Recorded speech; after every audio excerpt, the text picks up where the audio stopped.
Ծաղկի կառուցվածքը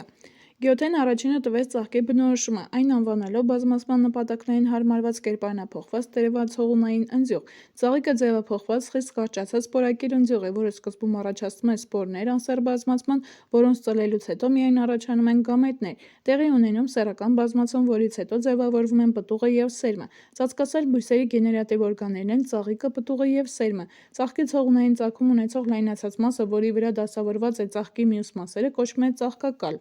Ծաղկակալի վրա ակրոպետալ հիմքից դեպի գագաթ առաջանում են ծաղկի մասերը՝ բաժակաթերթիկները, պսակաթերթիկները, առէջները և պտղաթերթիկները, որոնցից կազմված է վարսանդը։ Բաժակաթերթիկների ամբողջությունը առաջացնում է բաժակը, պսակաթերթիկներինը՝ պսակը, առէջներինը՝ անդրոցեումը, իսկ պտղաթերթիկներինը՝ գնեցիումը։ Բաժակը և պսակը միասին կազմում են ծաղկապատը կամ ծաղկապատյանը։ Ծաղիկը լինում է գագաթային կամ ելնում է ծածկող տերևի ծաղկակից տերևանյութից։ Ծաղկակիցը մեծ մասամբ տարբերում է իր ձևով վեգետատիվ տերևներից։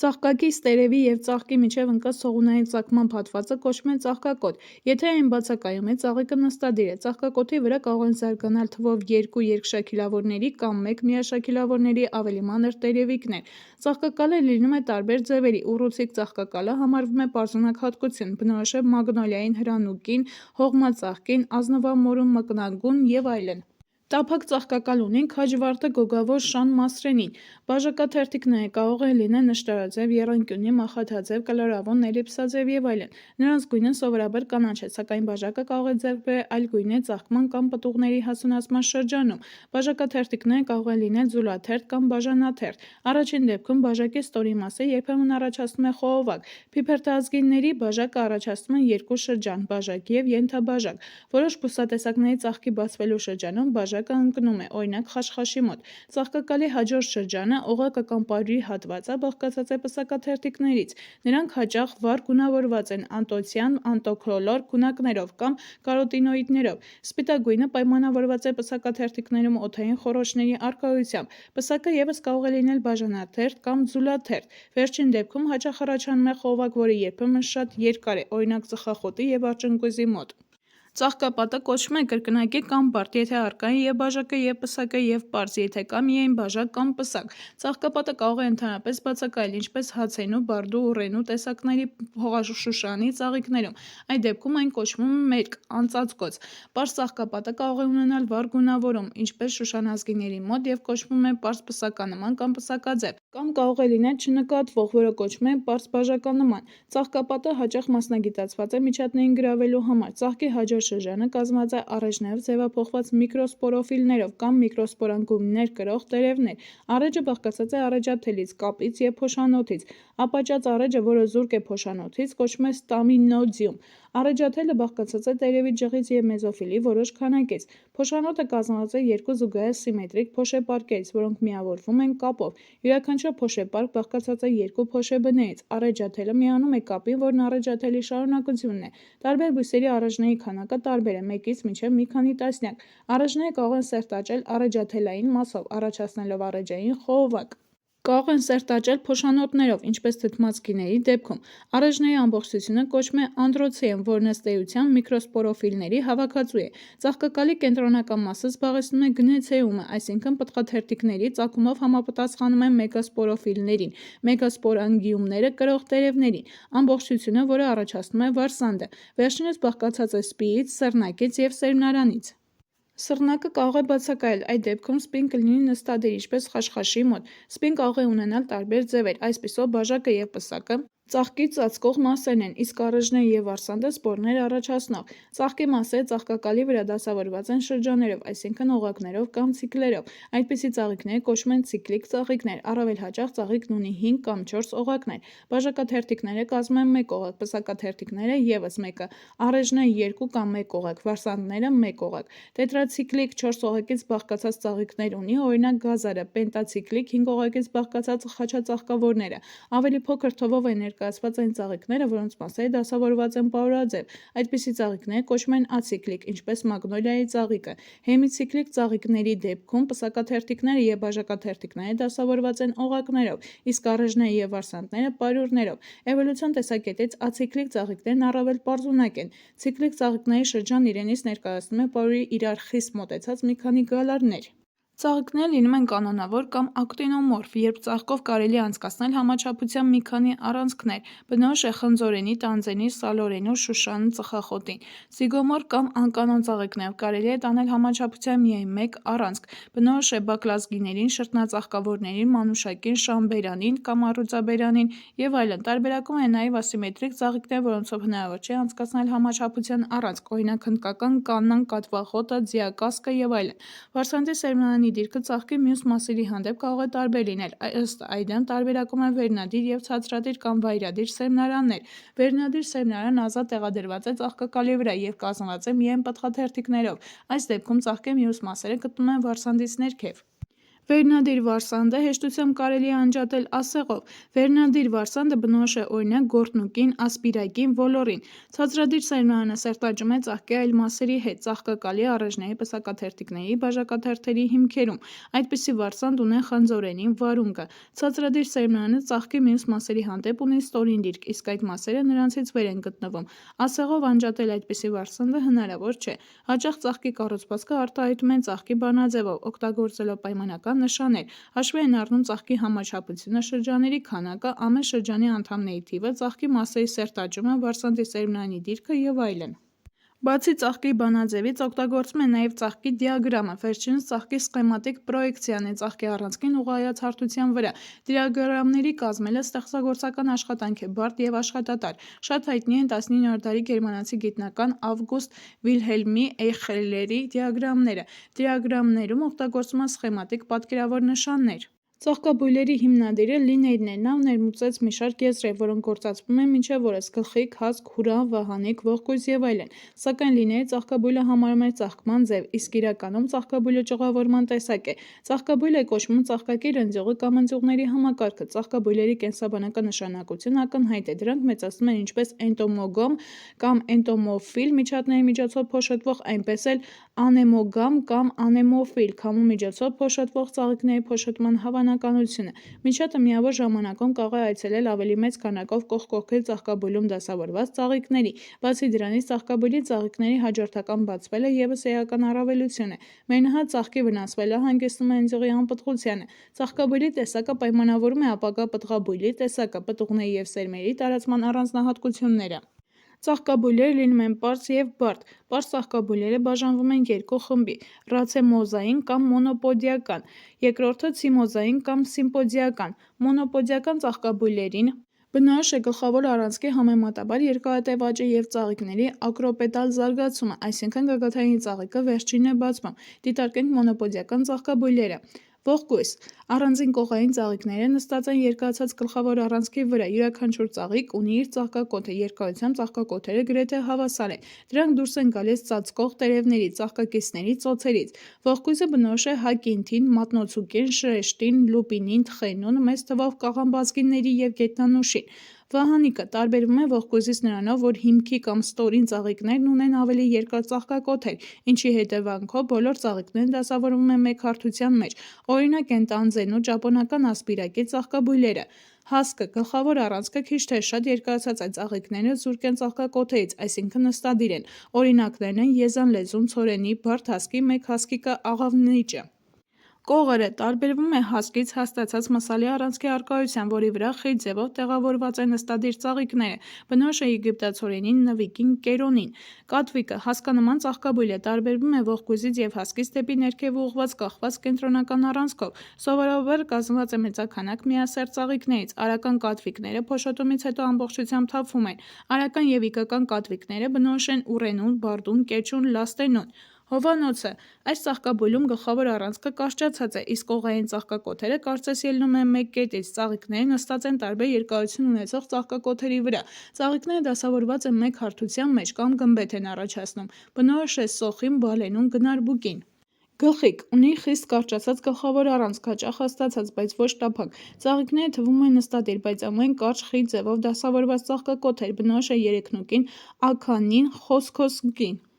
Զամբյուղը ծաղիկները միշտ նստադիր են, նստած են կարճացած առանցքի խիստ լայնացած և հաստացած գագաթնամասում, վերջինս կարող է լինել գոգավոր, տափակ, ուռուցիկ։ Ծաղիկները խիտ են դասավորված, հպված են մեկը մյուսին, որպես կանոն ծաղկաբույլը արտաքինից պատված է փաթոցով, որը բաղկացած է ազատ կամ սերտաճած ծաղկակիցների մեկ կամ մի քանի հերթական շարքերից։ Զամբյուղն առավել բնորոշ է աստղածաղկազգիների ընտանիքի ներկայացուցիչներին՝ արևածաղկին, տերեփուկին։ Եթե ռացեմոզային մոնոպոդիական ծաղկաբույլերին բնորոշ է գլխավոր առանցքի համեմատաբար երկարատև աճը, ապա ցիմոզային սիմպոդիական ծաղկաբույլերն ունեն գլխավոր առանցքի սահմանափակ աճ։ Գլխավոր առանցքի գագաթային ծաղիկը բացվում է առաջինը, ծաղիկները բացվում են կենտրոնախույս ուղղությամբ։ Ցիմոզային ծաղկաբույլերը լինում են 3 տիպի՝ մոնոխազ, դիխազ և պլեյոխազ։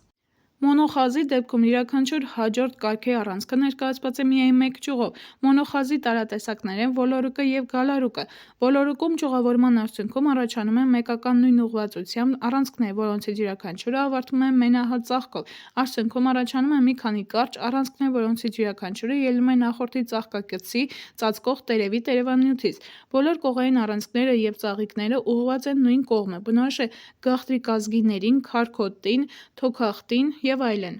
Գալարուկի դեպքում կողային մենահատ ծաղիկներով առանցքները հերթականորեն ելնում են երկու հակադարձ ուղղություններով, օրինակ են թրաշուշանի, մարեմխոտի, գեղորոշուշանի ծաղկաբույլերը։ Դիխազի դեպքում գլխավոր առանցքը վերջանում է գագաթային մեկ ծաղկով։ Այդ ծաղկի տակ գտնվող երկու տերևների ծոցերից զարգանում են երկու կողային ճյուղեր, որոնք գլխավոր առանցքից ավելի երկար են և նույնպես ավարտվում են մեկական ծաղկով։ Եթե այդպիսի ճյուղավորությունը կրկնվում է, ապա առաջանում է բարդ դիխազ, հատուկ է մեխակազգիներին, վարդազգիներին և այլն։ Պլեյոխազ գլխավոր առանցքի վրա գագաթային ծաղկից ներքև զարգանում են երկրորդ կարգի ավելի քան երկու առանցքներ, որոնք իրենց աճով առաջ են ընկնում գլխավոր առանցքից և ավարտվում են ծաղիկներով, վերջիններս ուշ են բացվում։ Պարզ պլեյոխազը, երբ գլխավոր առանցքից ելնում են միայն երկրորդ կարգի առանցքներ, բնորոշ է հրանունկի մի քանի տեսակներին։ Բարդ պլեյոխազը, երբ երկրորդ կարգի առանցքից իրենց հերթին ելնում են երրորդ կարգի առանցքներ, բնորոշ է կտկենուն, իշակատնուկին և այլ բույսերի։ Պարզ և հստակ կառուցվածքով ռացեմոզային և ցիմոզային ծաղկաբույլերը հեշտ է տարբերել իրարից, սակայն որոշ մասնագիտացած ձևերով ծաղկաբույլերի որոշումը բավականին բարդ է։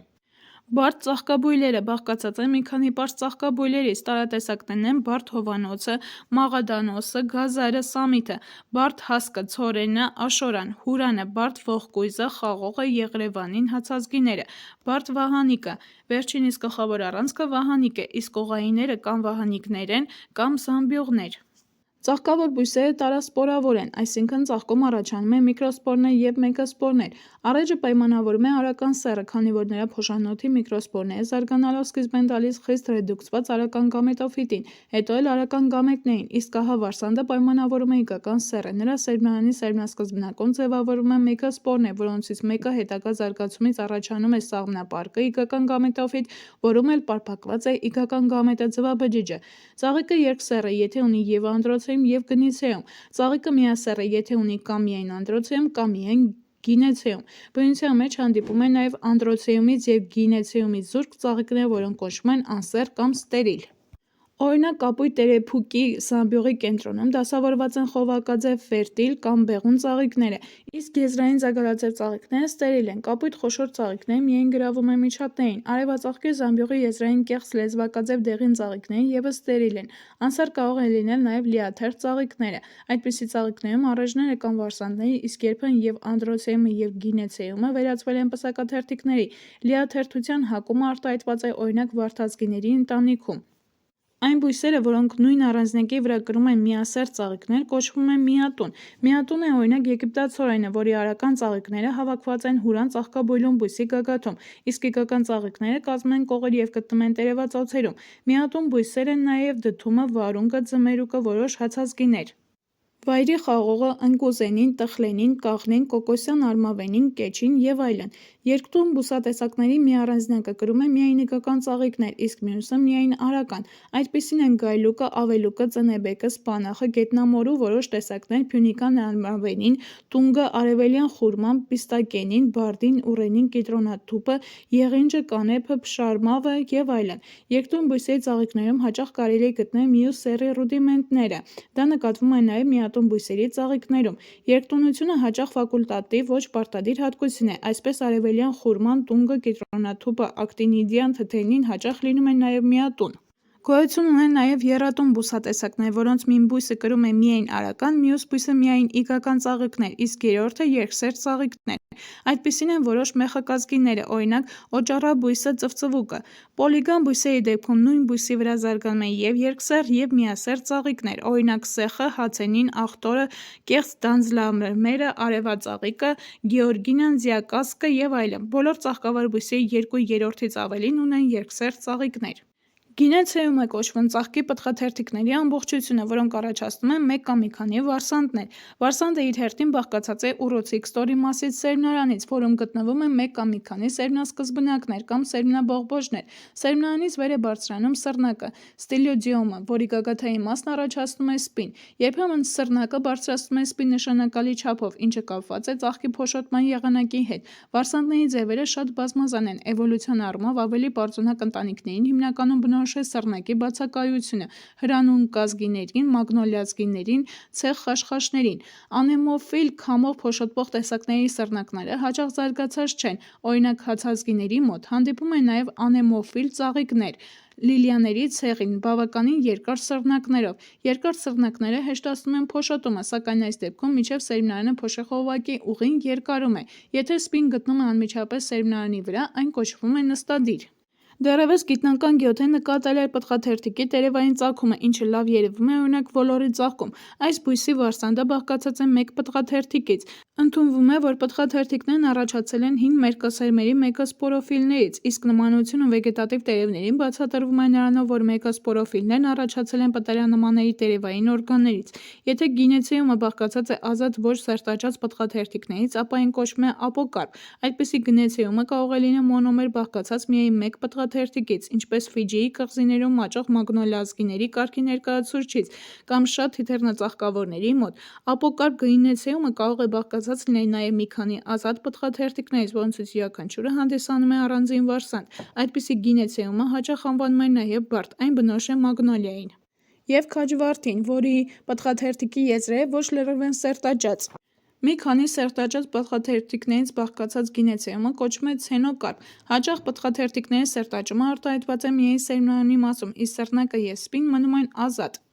Այլ ընտանիքներում սերտաճում են պտղաթերթիկի բոլոր մասերը, առաջացնելով սռնակներ։ Տարբերակում են ցենոկարպ գինեցիումի 3 տեսակներ՝ սինկարպ, պարակարպ, լիզիկարպ։ Սինկարպ է կոչվում բազմաբուն գինեցիումը, որն առաջացել է ապոկարպ գինեցիումից իրար մոտեցած պտղաթերթիկների կողային սերտաճման հետևանքով։ Սինկարպ գինեցիումում պլացենտավորումը կենտրոնանկյունային է։ Պլացենտը սերմնարանի ներքին պատին սերմնասկզբնակների ամրացման հատվածն է, իսկ պլացենտավորումը պլացենտների և սերմնասկզբնակների տեղադրման եղանակը։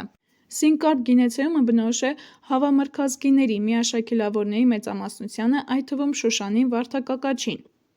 Պարակարպ է կոչվում միաբուն գինեցիումը արպատային պլացենտավորմամբ։ Ցենոկարպին ստեղծվում է հարևան պտղաթերթիկների եզրերի սերտաճման արդյունքում։ Կարելի է ենթադրել, որ պարակարպ գինեցիումը առաջացել է ապոկարպ գինեցիումից, որի պտղաթերթիկները սերտաճել են պահպանելով իրենց նախնական կառուցվածքը։ Դրա ապացույցներից է օրինակ այն, որ արևադարձային անոնազգիների ընտանիքում 2 ցեղեր ունեն պարակարպ գինեցիում, իսկ մնացած մյուս ցեղերում գինեցիումը ապոկարպ է։ Սինկարպ գինեցիումն այս ընտանիքում բոլորովին բացակայում է։ Սինկարպ գինեցիումից առաջացել է լիզիկարպ գինեցիումը։ Սա միաբուն գինեցիում է, բնորոշվում է նրանով, որ սերմնարանի հատակից բարձրանում է սյունակ, որը կարծես ծաղկակալի շարունակություն է լինի։ Պլացենտավորումը կենտրոնական է սյունյակային։ Միաբնությունն այստեղ առաջացել է սինկարպ վարսանդի կողային պատերի միջնորմերի անհետացման հետևանքով, ընդ որում սերտաճած եզրային մասերը պահպանվում են և նրանց վրա նախկինի նման մնում են նստած սերմնասկզբնակները։ Այսպիսով պտղաթերթիկների պահպանված եզրային մասերը պլացենտների հետ միասին վերափոխվում են կենտրոնական սյունյակի, որը վեր է բարձրանում վարսանդի խոռոչում։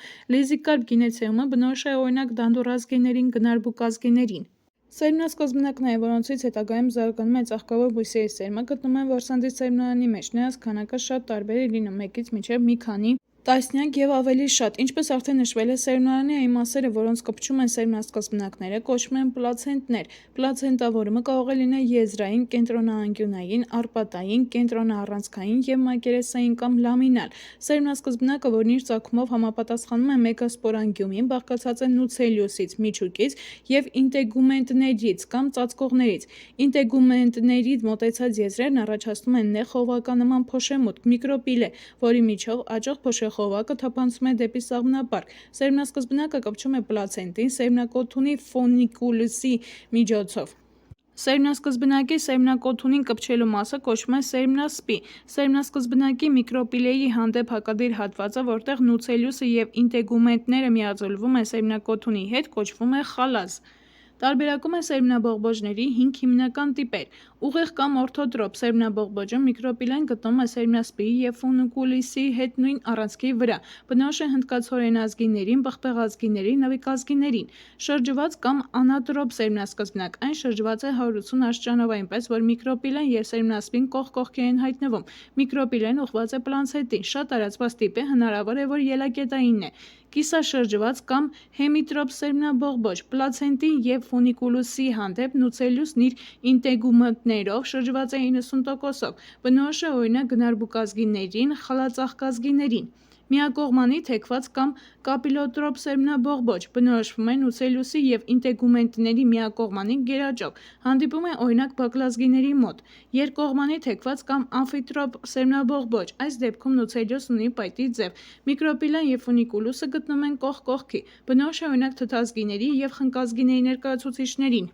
Էվոլյուցիոն շարքում ինտեգումենտների քանակն աստիճանաբար կրճատվել է հետևյալ ձևով. երկու ինտեգումենտների առկայություն, մեկ ինտիգումենտ, ինտեգումենտների ռեդուկցիա և բացակայություն։ Վերջին դեպքում առաջանում է մերկ սերմնաբողբոջ, որը բնորոշ է բարձր մասնագիտացված մակաբույծներին։ Առէջը բաղկացած է առեջաթելից և փոշանոթից։ Փոշանոթն իր հերթին ունի երկու համաչափ մասեր փոշեպարկեր, որոնք միացած են կապով։ Վերջինս առեջաթելի շարունակությունն է։ Փոշանոթի յուրաքանչյուր մասը բաղկացած է երկու փոշեբներից, որոնցում առաջանում են միկրոսպորները կամ փոշեհատիկները։ Ծաղկի առէջների ամբողջությունը կոչվում է անդրոցեում։ Առէջների քանակը կարող է լինել 1-ից մինչև մի քանի հարյուրը։ Հիրիկազգիներին բնորոշ է 3 առէջ, բարդածաղկավորներին 5-ը, շուշանազգիներին 6-ը, թիթեռնածաղկավորներին 10-ը, բերենիկներին և ուռենուն 2 առէջ։ Առէջների քանակը տեսակային հատկանիշ է, հաճախ առէջները տարբերվում են առեջաթելի երկարությամբ։ Այսպես, կաղամբազգիներին բնորոշ է 2 կարճ և 4 երկար առէջների առկայությունը, շրթնածաղկավորներին 2 կարճ և 2 երկար։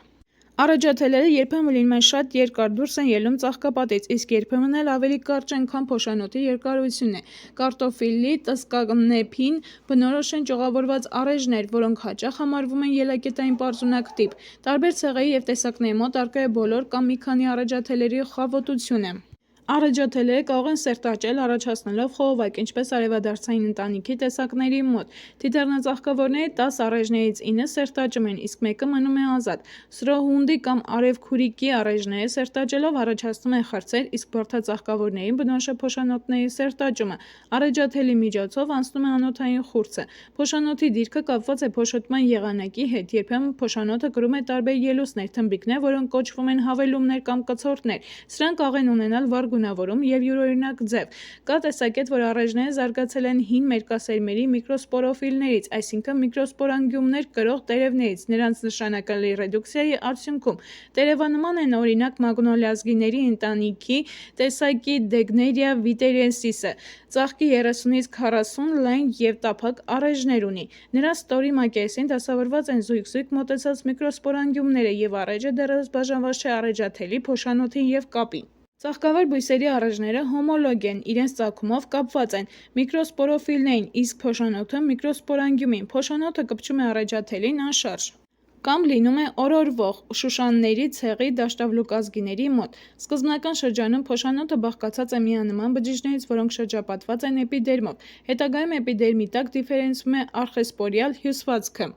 Այս հյուսվածքի բջիջները կիսվելով առաջացնում են առաջնային պարիետալ բջիջների շերտը և նրա տակ գտնվող սպորոգեն բջիջների շերտը։ Արտաքին շերտի բջիջների կիսման արդյունքում առաջանում է փոշանոթի 3-ից 4 շերտերից բաղկացած պատը։ Սպորոգեն բջիջներն ապագա սպորների մայրական բջիջներն են։ Արդեն հասունացած փոշանոթում անմիջապես էպիդերմի տակ գտնվող շերտը կոչվում է էնդոթելիում, արտաքին պատ։ Հավանաբար նրան պատող էպիդերմը միկրոսպորոֆիլի մասն է, իսկ էնդոթելիումը միկրոսպորանգյումի ամենաարտաքին շերտն է, այսինքն ծաղկավորների միկրոսպորանգյումը խորասուզվել է միկրոսպորոֆիլի էպիդերմի տակ։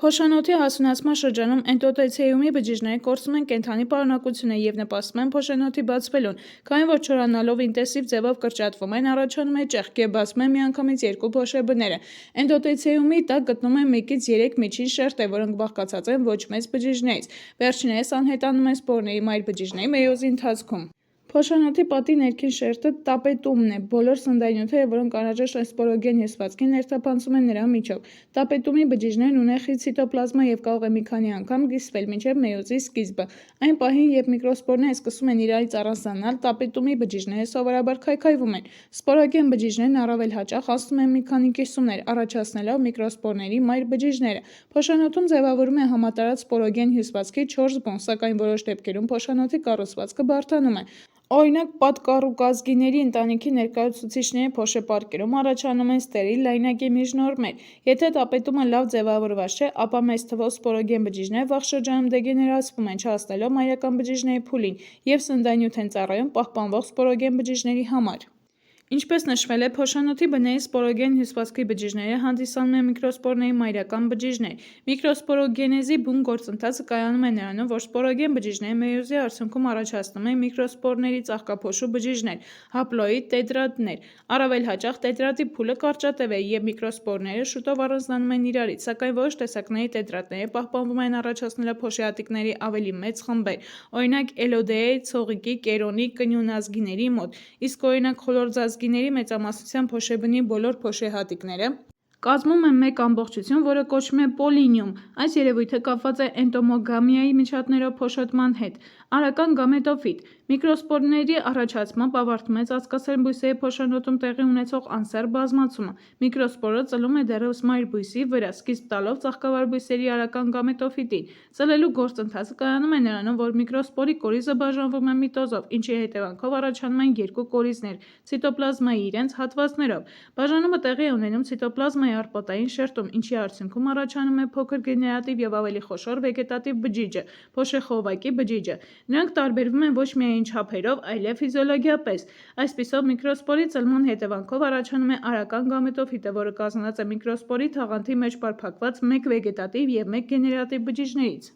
Շատ բույսերի գեներատիվ բջիջը դեռևս միկրոսպորի թաղանթում բաժանվում է և առաջացնում են երկու սպերմիումներ՝ սերմնաբջիջներ։ Ֆունկցիոնալ առումով սպերմիումը նույն սպերմատոզոիդն է, սակայն զուրկը մտրակներից։ Այսպիսով, ծածկասերմերի ծաղկափոշին հասուն փոշեհատիկները կարող է լինեն երկկորիզ կամ եռակորիզ, քանի որ գեներատիվ բջջի կորիզը դեռևս գտնվելով փոշանոթում կարող է բաժանվել, առաջացնելով երկու սպերմիումներ։ Շատ բույսերի գեներատիվ կորիզն էլ բաժանվում է ավելի ուշ փոշեխողովակում։ Եռակորիզ ծաղկափոշին հատուկ է դաշտավլուկազգիներին, բարդածաղկավորներին, մեխակազգիներին, թելուկազգիներին և այլն։ Երկկորիզ ծաղկափոշին բնորոշ է խոլորձազգիներին, խաչածաղկավորներին, ճրագախոտազգիներին և այլ ընտանիքի բույսերին։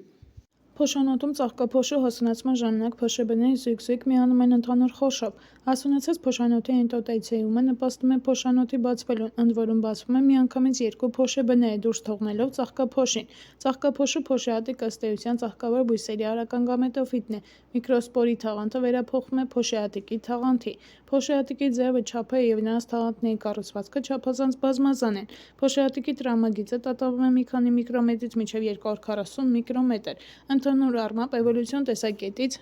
առավել պարզունակ ընտանիքներն ունեն ավելի խոշոր փոշեհատիկներ, սակայն օրինակ նշված առումով զարգացած հարմարվող դդմազգիների ներկայացուցիչներն ունեն շատ խոշոր փոշեհատիկներ՝ 150-ից 200 միկրոմետր։ Ծաղկափոշու չափը կապված է նաև սռնակի երկարության հետ։ Փոշեհատիկների ձևը շատ տարբեր է լինում՝ գնդաձև, էլիպսաձև, թելանման և այլն։ Փոշեհատիկի թաղանթը սպորոդերմը կազմված է երկու շերտերից։ Ներքինը կոչվում է ինտին, արտաքինը՝ էկզին։ Ինտինը բարակ նուրբ թաղանթ է, բաղկացած է ցելյուլոզից և պեկտինային նյութերից։ Ինտինը բրածո վիճակում չի պահպանվում, էկզին ավելի հաստ է, շերտավոր, կուտինացված, պարունակում է չափազանց կայուն ածխաջրեր, որոնք չեն լուծվում թթուներում և ալկալիներում։ Էկզինում սովորաբար կան շատ բարակ երկրորդային հաստացումից զերծ հատվածներ կամ անցքեր, որոնցով հետագայում դուրս է գալիս փոշեխողովակը։ Ապերտուրների դասավորությունը շատ տարբեր է։ Բուսաբանության այն ճյուղը, որն ուսումնասիրում է ծաղկափոշու կառուցվածքային առանձնահատկությունները, կոչվում է պալինոլոգիա։ Ծաղկափոշին շնորհիվ էկզինի լավ պահպանվում է որպես բրածո նյութ, օրինակ տորֆի շերտում և թույլ է տալիս որոշել նախորդ երկրաբանական դարաշրջանի ֆլորայի կարգաբանական կազմը, կլիմայի փոփոխությունները և այլն։ Ծաղկափոշին այս կամ այն եղանակով սպիի վրա ընկնելուց հետո սկսում է ծլել։ Սովորաբար հասունացած բարձանդի սպին ծածկվում է ծաղկափոշու բազմաթիվ հատիկներով։ Սպիի մաշկի վրա կան զանազան մանր ելուստներ։ Սպիի կպչուն և անհարթ մակերեսը նպաստում է ծաղկափոշու ամրանալուն, բացի դրանից սպին հատուկ էնզիմ է արտադրում, որը ներգործում է ծաղկափոշու վրա, նպաստելով նրա ծալմանը։ Ծաղկափոշին ուռչում է, իսկ էկզինը չի թողնում, որ այն ազատ ընդարձակվի, ինչի հետևանքով ինտինը դեպի դուրս է ձգվում ապերտուրներից մեկով, նեղ փոշեխողովակի ձևով։ Ծաղկափոշու բջջի պարունակությունը անցնում է փոշեխողովակի մեջ։ Սպիի վերնամաշկի տակ գտնվում է փուխր հյուսվածք, որի միջով աճելով փոշեխողովակը շարժվում է առաջ։ Փոշեխողովակը աճում է լորձնացող բջիջների միջով կամ ոլորապտույտ կերպով, միջբջջային տարածություններով, ընդ որում սռնակի միջով աճում է մեծ թվով փոշեխողովակներ, և աճման անհատական արագությունից է կախված այս կամ այն խողովակի հաջողությունը։ Փոշեխողովակի մեջ են անցնում երկու սպերմիումները և մեկ վեգետատիվ կորիզը, իսկ եթե փոշեհատիկի մեջ սպերմիումները չեն առաջացել, ապա փոշեխողովակի մեջ անցած գեներատիվ բջիջը հենց այստեղ է բաժանվում, առաջացնելով երկու սպերմիումները։ Առավել հաճախ վեգետատիվ կորիզը գտնվում է խողովակի աճող ծայրի մոտ, իսկ նրանից հետո իրար հետևից դասավորվում են սպերմիումները։ Կարող են լինել նաև դասավորության այլ տարբերակներ ևս։ Սերմնասկզբնակու մեգասպորոգենեզը սկսվում է արքեսպոդիումի հիմնադրումից։ Արքեսպոդիումը կարող է լինել բազմաբջիջ և միաբջիջ։ Արքեսպոդիումից առաջանում է սպորոգեն հյուսվածքը։ Մեգասպորոգենեզի բուն գործընթացը կայանում է նրանում, որ սպորի մայրական բջիջը կրկնակի բաժանվում է մեյոզի եղանակով։ Արդյունքում առաջանում է մեգասպորների մեկ տետրադ։ Տետրադի բջիջներն ավելի հաճախ դասավորվում են գծային կարգով։ Սրանով մեգասպորոգենեզը ավարտվում է։ 4 հապլոիդ մեգասպորներից վերևի 3-ը հետզհետե ետ են զարգանում, մինչդեռ ամենաներկևինը ծլում է սկիզբ տալով իգական գամետոֆիտին, որը կոչվում է սաղմնապարկ։ Զարգանալու ընթացքում սաղմնապարկը տափակեցնում է մնացած 3 մեգասպորները, որոնք հետզհետե անհետանում են։ Սաղմնապարկի ներսում սկսվում է կորիզի կիսումը, սովորաբար տեղի ունենում 3 հաջորդական միտոտիկ բաժանումներ։ Պարկի ներսում կորիզների առաջացման ժամանակ սովորաբար սիտոկինեզ տեղի չի ունենում, այնպես որ ստացվում է 8 կորիզներով սաղմնապարկ։ Զարգացումը այստեղ կանգ չի առնում։ Յուրաքանչյուր բևեռից մեկական կորիզ տեղափոխում է սաղմնապարկի կենտրոնական մասը, որտեղ նրանք միաձուլվում են։ Երկու բևեռային կորիզների միաձուլումից առաջանում է սաղմնապարկի կենտրոնական կամ երկրորդային կորիզը։ Այս միաձուլման արդյունքում կենտրոնական կորիզում վերականգնում է քրոմոսոմների դիպլոիդ հավաքակազմը։ Պարկի յուրաքանչյուր բևեռում մնում է 3 կորիզ։ Պարկի դեպի փոշեմուտքն ուղղված ծայրի 3 կորիզներից յուրաքանչյուրը պատվում է ցիտոպլազմայով և առաջանում են 3 մերկ բջիջներ։ Սրանցից մեկը առավել մեծը ձվաբջիջն է, հենց նա էլ սաղմնապարկի իգական գամետն է։ Մնացած երկու բջիջները կոչվում են սիներիգետներ։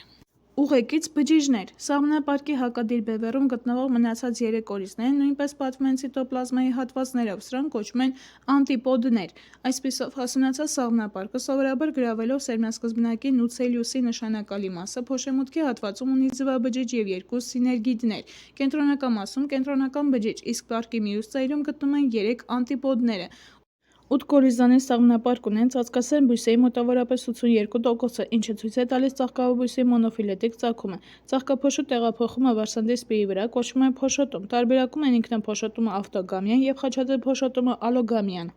Առաջին դեպքում ծաղկափոշին փոշոտում են նույն ծաղկի վարսանդը, երկրորդ դեպքում այլ ծաղիկների, ընդ որում այդ այլ ծաղիկները կարող են պատկանել նույն առանձնյակին, որը կոչվում է գետոնոգամիա, կամ այլ առանձնյակներին։ Խաչաձև փոշոտումը կենսաբանորեն ավելի հուսալի է տեսակի համար, քանի որ աճում է գենետիկական նյութի համակցական փոփոխականությունը։ Ավտոգամիան մեծ նշանակություն ունի սելեկցիայի մաքուր գծեր ստանալու համար։ Էնտոմոգամիան կամ էնտոմոֆիլիան փոշոտումն է միջատների միջոցով։ Ծաղկավոր բույսերի շատ տեսակների էվոլյուցիան ընթացել է միջատների որոշակի խմբերի զարգացման հետ համատեղ։ Երբեմն առաջ է եկել շատ նեղ մասնագիտացում, երբ որոշակի տեսակի ծաղիկները հարմարված են փոշոտվելու միայն որոշակի միջատով։ Այս երևույթը դիտվում է օրինակ թելանման արմավաշուշանի մոտ, որը փոշոտվում է միայն գիշերային թիթեռի օգնությամբ։ Սրանով է բացատրվում այն փաստը, որ եվրոպական այգիներում, որտեղ թիթեռը այդ տեսակը չի հանդիպում, արմավաշուշանը երբեք չի պտղաբերում։ Այլ օրինակ է Մադագասկար կղզում հանդիպող անգրեկում խոլորձի փոշոտումը։ Այս բույսին անվանում են նաև խոլորձ աստղ։ Նրա ծաղիկն ունի երկար 23 սանտիմետրի հասնող խթանիկ, պսակի սնամեջ երկարավուն նեկտարով լցված ելուստ։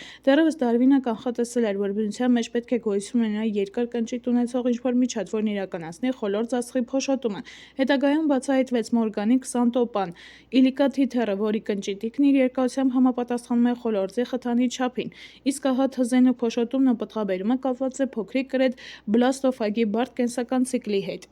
Որպես կանոն, էնդոմոգամ բույսերն ունեն վառ գունավորված պսակ կամ պսականման ծաղկապատ, հաճախ ունեն խոշոր ծաղիկներ կամ ծաղկաբույլեր։ Մեծ նշանակություն ունեն ծաղիկների հոտերը, բացի հաճելի բույրով ծաղիկներից կան նաև փտած մսի ձկան, գոմաղբի հոտ արձակող ծաղիկներ։ Այդպիսին է օրինակ լեյշա ծաղիկը, Արնոլդի ռաֆլեզիան, ամորֆոֆալուսը, բծավոր նվիկը եւ այլն։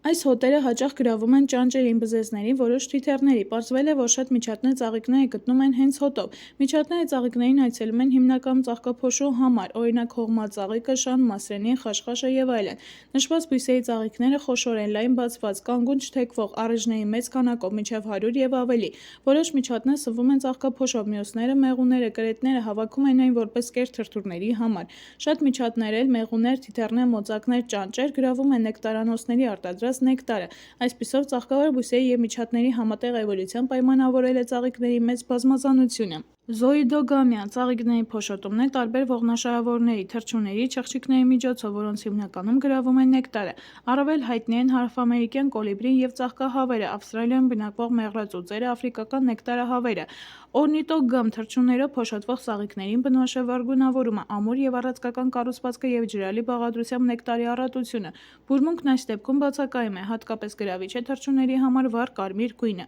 Փոշոտմանը մասնակցում են նաեւ պավիանները, լեմուրները, կրծողները։ Օրինակ հարավային կիսագնդում տարածված պրոտեազգիների ընտանիքի բույսերի խոշոր, հաճախ դեպի ներքև թեքված ծաղկաբույլերը փոշոտվում են կրծողների եւ մանր պարկավորների օգնությամբ։ Արևադարձային գոտում տարածված է բույսերի փոշոտումը չղջիկների միջոցով։ Խիրոպտերոգամիան այս եղանակով փոշոտվող ծաղիկներին բնորոշ է գիշերային ծաղկումը, անդուր հոտը, խոշոր չափերը, լորձով հարուստ նեկտարի առատությունը, ծաղկափոշու մեծ քանակը։ Հիդրոգամիան ջրի միջոցով փոշոտումն է, բնորոշ են նախ ջրային բույսերի, որոնց ծաղիկները խորացուցված են ջրի մեջ։ Բնորոշ է եղջերատերևին, ծովախոտին, ջրահրսին։ Եղջերատերևի ծաղիկները բացվում են ջրի շերտում, ծաղկափոշի պարունակող առէջներն անջատվում են ծաղիկներից եւ բարձրանում են ջրի մակերես։ Փոշանոթը բացվում է դուրս թողնելով ծաղկափոշին։ Փոշահատիկները դանդաղ իջնում են ջրի խորքը, որտեղ նրանց արդեն սպասում են փոշոտմանը պատրաստ այլ առանձնյակների ծաղիկները։ Ջրահրսի բույսի վրա առաջանում են արական եւ իգական ծաղիկներ, ընդ որում արական ծաղիկներն ունեն ավելի բարձր դիրքադրություն։ Ջրահրսի ծաղկափոշին ջրից ծանր է, ուստի ելնելով փոշանոթից այն միաժամանակ եւ իջնում է եւ տեղափոխվում ջրի հոսանքով հարևան բույսերի իգական ծաղիկների սպիների վրա։ Հիդրոգամ բույսերի փոշանոթում որպես կանոն բացակայում է կամ ռեդուկցիայի է ենթարկվել էնդոտեցիումը։ Ծաղկափոշին չունի էկզին, որը կանխարգելի ներսի պարունակության չորացումը։ Փոշահատիկները հաճախ թելանման են, որդանման, ինչը հեշտացնում է շարժունությունը ջրային միջավայրում եւ նպաստում փոշոտմանը։ Հիդրոգամիան բնորոշ է նաեւ այնպիսի ջրային բույսերի, որոնց ծաղիկները բարձրանում են ջրի մակերեսին, օրինակ էլոդեային, վալիսներային։ Քաղցրահամ ջրերում ապրող շերեփուկախոտի հասկանման ծաղկաբույլերը բարձրանում են ջրից վեր եւ փոշոտվում են քամով։ Բոլոր տեսակները, իսկ ջրում ծաղկափոշին արագորսում է ծլունակությունը։ Անեմոգամիան կամ անեմոֆիլիան քամու միջոցով փոշոտումն է։ Անեմոգամ բույսերի տոկոսը համեմատաբար բարձր է բարեխառն անտառային գոտում, բևեռային շրջաններում, տափաստաններում եւ սավանաներում, որտեղ գերիշխում են հացազգիները եւ նվազում են արևադարձային գոտիներում։ Անեմոգամ են հետեւյալ խմբերի բույսերը՝ դաշտավլուկազգիներ, բոշխեր, կնույնազգիներ, բարդածաղկավորների որոշ ցեղեր, օշինդրները, կանեփը, գայլուկը, եղինջը։ Ծառերից անեմոգամ են կեչին, լաստենին, կաղամախին, թեղին, կաղնին, հաճարենին, ընկուզենին, թթենին, սոսին, թխկին եւ այլն։ Սրանց ծաղիկները որպես կանոն մանր են, անշուք, զուրկ վառ գույներից մեր կամ բաժականման ծաղկապատով, զուրկ է նաեւ հոտից։ Ծաղկափոշին շատ մանր է, գոյանում է հսկայական քանակներով։ Նշված հարմարանքները նպաստում են քամով փոշոտվելուն, թեթև ծաղկափոշին կարող է տարածվել մի քանի 100 կիլոմետրերի վրա։ Ավտոգամիան ծաղկի փոշոտումն է սեփական ծաղկափոշով, չնայած ավտոգամիայի դեպքում բացակայում է գենային նոր համակեցությունների հնարավորությունը, սակայն բնության մեջ ավտոգամիայի նշանակությունը բավականին մեծ է։ Իրականանում է ավելի լավ է կատարվի ինքնափոշոտում, քան ընդհանրապես չլինի փոշոտում սկզբունքը։ Վայրի բուսատեսակների ճնշող մեծամասնության մոտ ավտոգամիան միայն ուղեկցում է ալոգամիային, եւ այդ երկու գործընթացների հարաբերակցությունը տարբեր տեսակների մոտ կախված պայմաններից տատանվում է։ Ավտոգամիան շատ տարածված է այն էնդոմոգամ բույսերի մոտ, որոնք աճում են անբարենպաստ կլիմայական պայմաններում, բարձր լեռներում, Արկտիկայում անապատներում, որտեղ փոշոտող միջատները քիչ են։ Ավտոգամիայի նպաստում է նաև բարեխառն գոտիների անձրևոտ եղանակը, որի ժամանակ որոշ տեսակների ծաղիկներն ընդհանրապես չեն բացվում, մեծապես նպաստելով ինքնափոշոտմանը, իսկ օրինակ շատ գորտնուկների բացված ծաղիկներում անձրևաջուրը նպաստում է ավտոգամիային։ Քանի որ ծաղկում լողացող ծաղկափոշին հեշտությամբ հասնում է վարսանդների սպիներին, ծաղկու վրա ապրող դրիֆտերի անթևավորները նպաստում են ավտոգամիային, իսկ թևավոր էգերը՝ ալոգամիային։ Երբեմն ավտոգամիան տեղի ունենում պատահականորեն։ Պատահական ինքնափոշոտումը հաճախ իրականանում է մանր, քիչ թռչող միջատների միջոցով։ Որոշ բույսերի մոտ, բացի խազմոգամ լայն բացվող ծաղկապատով նորմալ ծաղիկներից, զարգանում են փակ կլեյստոգամ ծաղիկներ, որոնք հիմնականում գտնվում են հողի մակերեսի մոտ և առաջացնում են ինքնափոշոտումից զարգացող սերմեր։ Մանուշակի որոշ տեսակների մոտ միայն կլեյստոգամ ծաղիկներն են սերմեր տալիս, այն դեպքում, երբ խոշոր գեղեցիկ խազմոգամ ծաղիկները կորցրել են այդ ունակությունը։ Շուղախոտի տեսակներից մեկը ծաղկում է միայն կլեյստոգամ ձևով։ Որոշ մշակաբույսերի, կաղամբի, աշորայի և վայրի բուսատեսակների ինքնափոշոտումից սերմեր երբեք չեն առաջանա։ Այս երևույթը կոչվում է ինքնաստերիլություն։ Այն հիմնված է ինքնաստերիլության S գենի գործունեության վրա։ Այդ գենը ունի բազմաթիվ ալելներ։ Բնության մեջ կան հատուկ մեխանիզմներ, որոնք կանխարգելում են ավտոգամիան, դրանցից է օրինակ դիխոգամիան։ Այս եզրով է նշանակում փոշանոթի և սպիի տարաժամկետ հասունացումը։ Փոշանոթի ավելի վաղ բացվելը, և սպին դեռ չի հասունացել, կոչվում է պրոտերանդրիա, իսկ սպիի ավելի վաղ հասունացումը՝ պրոտերերգոինիա։ Պրոտերանդրիան, որը բնորոշ է մեխակազգիներին, ածխածաղկազգիներին, խորդենազգիներին, շուշանազգիներին մի մասին, ավելի տարածված է, քան պրոտերերգոինիան վարդազգիների, խճածաղկավորների, կնոյնազգիների մոտ։ Հավանաբար սրա պատճառն այն է, որ առէջները, որոնք տեղադրված են պտղաթերթիկներից դեպի դուրս, սկսում են զարգանալ նրանցից շուտ։ Ծաղկափոշին որևէ եղանակով վարսանդի սպիի վրա ընկնելուց հետո սկսում է ծլել։ Աճող փոշեխովակի մեջ են անցնում երկու սպերմիումները և մեկ վեգետատիվ կորիզը։ Փոշեխովակը աճում է սռնակի և հյուսվածքի միջով, հասնում է սերմնարանին, որտեղ գտնվում են մեկ կամ մի քանի սերմնասկզբնակները։ Փոշեխովակը շարունակում է աճել և մեծ մասամբ փոշեմուտքով մտնում է սերմնասկզբնակի մեջ։ Այս երևույթը կոչվում է պորոգամիա, ի տարբերություն խալազոգամիայի, որի դեպքում փոշեխովակը թափանցում է սերմնասկզբնակի մեջ խալազի միջով։ Սաղմնապարկի թաղանթը հպվելով փոշեխովակի ծայրին լուծվում է։ Սաղմնապարկում փոշեխովակը աճում է ձվաբջիջ ուղղությամբ։ Փոշեխովակի ծայրի թաղանթը պատռում է և երկու սպերմիումները դուրս են գալիս։ Սպերմիումներից մեկը միաձուլվում է ձվաբջիջի հետ, մյուսը միանում է կենտրոնական բջջի հետ։ Եթե սերմնասկզբնակները շատ են, ապա իրենց դերը կատարում են համապատասխան թվով փոշեհատիկներ և սպերմիումներից մեկի և ձվաբջիջի միաձուլումից առաջանում է զիգոտը, որի զարգացումից է սերմի սաղմը, իսկ մյուս սպերմիումի և երկրորդային բջջի միանալուց սերմի էնդոսպերմը։ Զիգոտը դիպլոիդ է, քանի որ սպերմիումը և ձվաբջիջը բերում են քրոմոսոմներ իրենց հապլոիդ հավաքակազմերը։ Էնդոսպերմը տրիպլոիդ է, քանի որ երկրորդային կորիզը ծագել է բևեռային երկու հապլոիդ կորիզների միաձուլումից, և հետո էլ երկրորդ սպերմիումը բերում է քրոմոսոմներ իր հապլոիդ հավաքակազմը։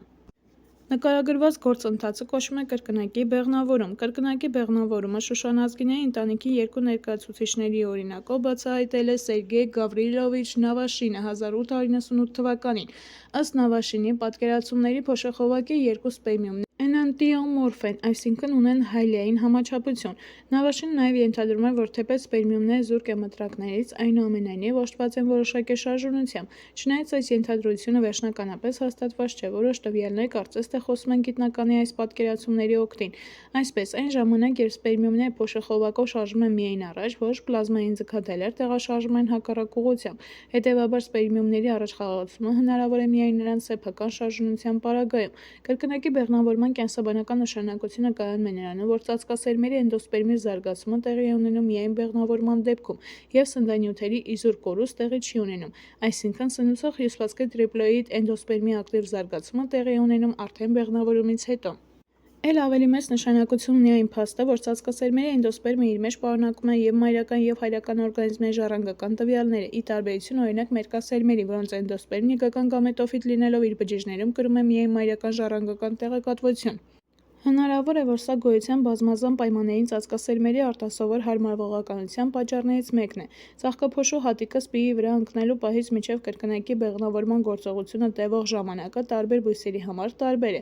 Այսպես, որոշ կաղնիների նշված շրջանը կազմում է 12-ից 14 ամիս, լաստենու և տխլենու մոտ 3-ից 4 ամիս, խոլորզների մոտ մի քանի շաբաթ։ Շատ բույսերի համար նշված ժամանակահատվածը բավականին կարճ է՝ 1-ից 2 օր, դանդուռի մոտ ընդամենը 3-ից 4 ժամ, զգայնուկի մոտ 1 ժամից պակաս, իսկ կոքսազգիի մոտ 15-ից 45 րոպե։ Փոշեխովակի աճը վարսանդի ներսում հաճախ կախված է մի շարք արտաքին և ներքին, օրինակ քեմոտրոպիզմի պայմաններից։ Ծխախոտի վայրի տեսակների փոշեխովակը խաչաձև փոշոտման դեպքում սռնակի միջով անցնում է մի քանի օրում, իսկ ինքնափոշոտման դեպքում 14 օրում հասնում է սռնակի միայն կեսին։ Բազմացում է կոչումը ծնողական ձևի ծեսկամային եղանակով նոր առանձնյակների առաջացումը, որի արդյունքում տեսակը քանակապես ավելանում է։ Սեռական բազմացումը բազմացման այն տեսակն է, որի ժամանակ նոր առանձնյակներն առաջանում են սեռական գործընթացի արդյունքում։ Բուն սեռական գործընթացը երկու սեռական բջիջների գամետների միաձուլումն է, որի արդյունքում առաջանում է զիգոտ։ Այդ գործընթացում միաձուլվում են գամետների ցիտոպլազմաները և կորիզները, վերականգնում է քրոմոսոմների դիպլոիդ հավաքակազմը և միավորվում է երկու գենետիկորեն ոչ միանման ծնողների ժառանգական նյութը։ Արդյունքում առաջացած նոր օրգանիզմը օժտված է հատկանիշների նոր համադրությամբ, որը բացակայում էր ծնողական ձևերի մոտ։ Գամետների բազմազանությունը և մեծ թիվը ապահովում են սերունդների գենոտիպերի և առանձնյակների մեծ քանակը։ Նոր առանձնյակներն առաջանում են կամ անմիջապես զիգոտներից, կամ դրանց ածանցյալներից։ Բույսերն առաջացնում են տարբեր տիպի գամետներ և դրան համապատասխան տարբերակում են սեռական գործընթացի մի քանի տեսակներ։ Պարզագույն դեպքում որոշ միաբջիջ ջրիմուռների և ստորակար սնկերի մոտ, որոնք զուրկ են ամուր ածխաջրային թաղանթից, միաձուլվում են ոչ թե գամետները, այլ հենց այդ միաբջիջ օրգանիզմները, որոնք օնտոգենեզի որոշակի փուլում կարծես դառնում են գամետներ, իրենց վրա են վերցնում գամետների գործառույթը։ Այս տիպի սեռական գործընթացը կոչվում է հոլոգամիա։ Իզոգամիայի դեպքում միաձուլվող գամետները մորֆոլոգիապես միանման են և չափով, և ձևով։ Գամետներն օժտված են մտրակներով, դուրս են գալիս ջրի մեջ, որոշ ժամանակ անց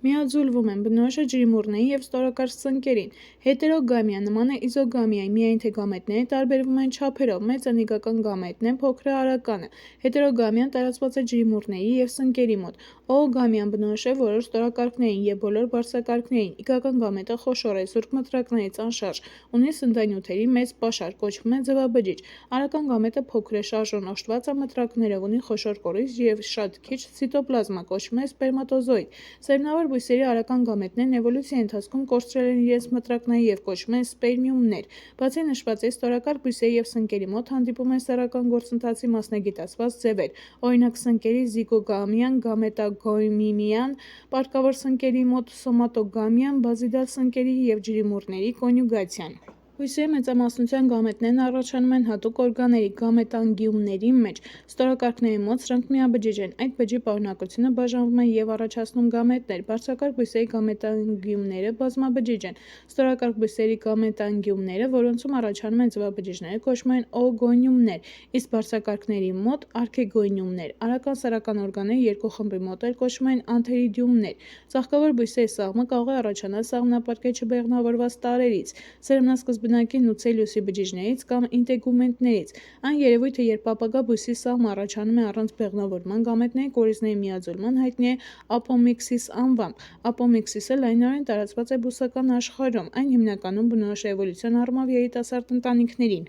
Մեյոզը կամ ռեդուկցիոն բաժանումը կանխարգելում է իրար հերթափոխող սերունդների շարքում քրոմոսոմների թվի անդադար կրկնապատկումը։ Փաստորեն մեյոզը և բեղմնավորումը սերտորեն կապված են և իրենցից ներկայացնում են նույն կենսական գործընթացի երկու փուլերը։ Տարբեր բուսական օրգանիզմների մեյոզը տեղի է ունենում կյանքի տարբեր փուլերում, առաջ բերելով կորիզային փուլերի հերթափոխման մի քանի տարբերակներ։ Դիտարկենք օրինակներ։ Գորշ ջրիմուռ ֆուկուսի ցանկացած առանձնյակ դիպլոբիոնտ է։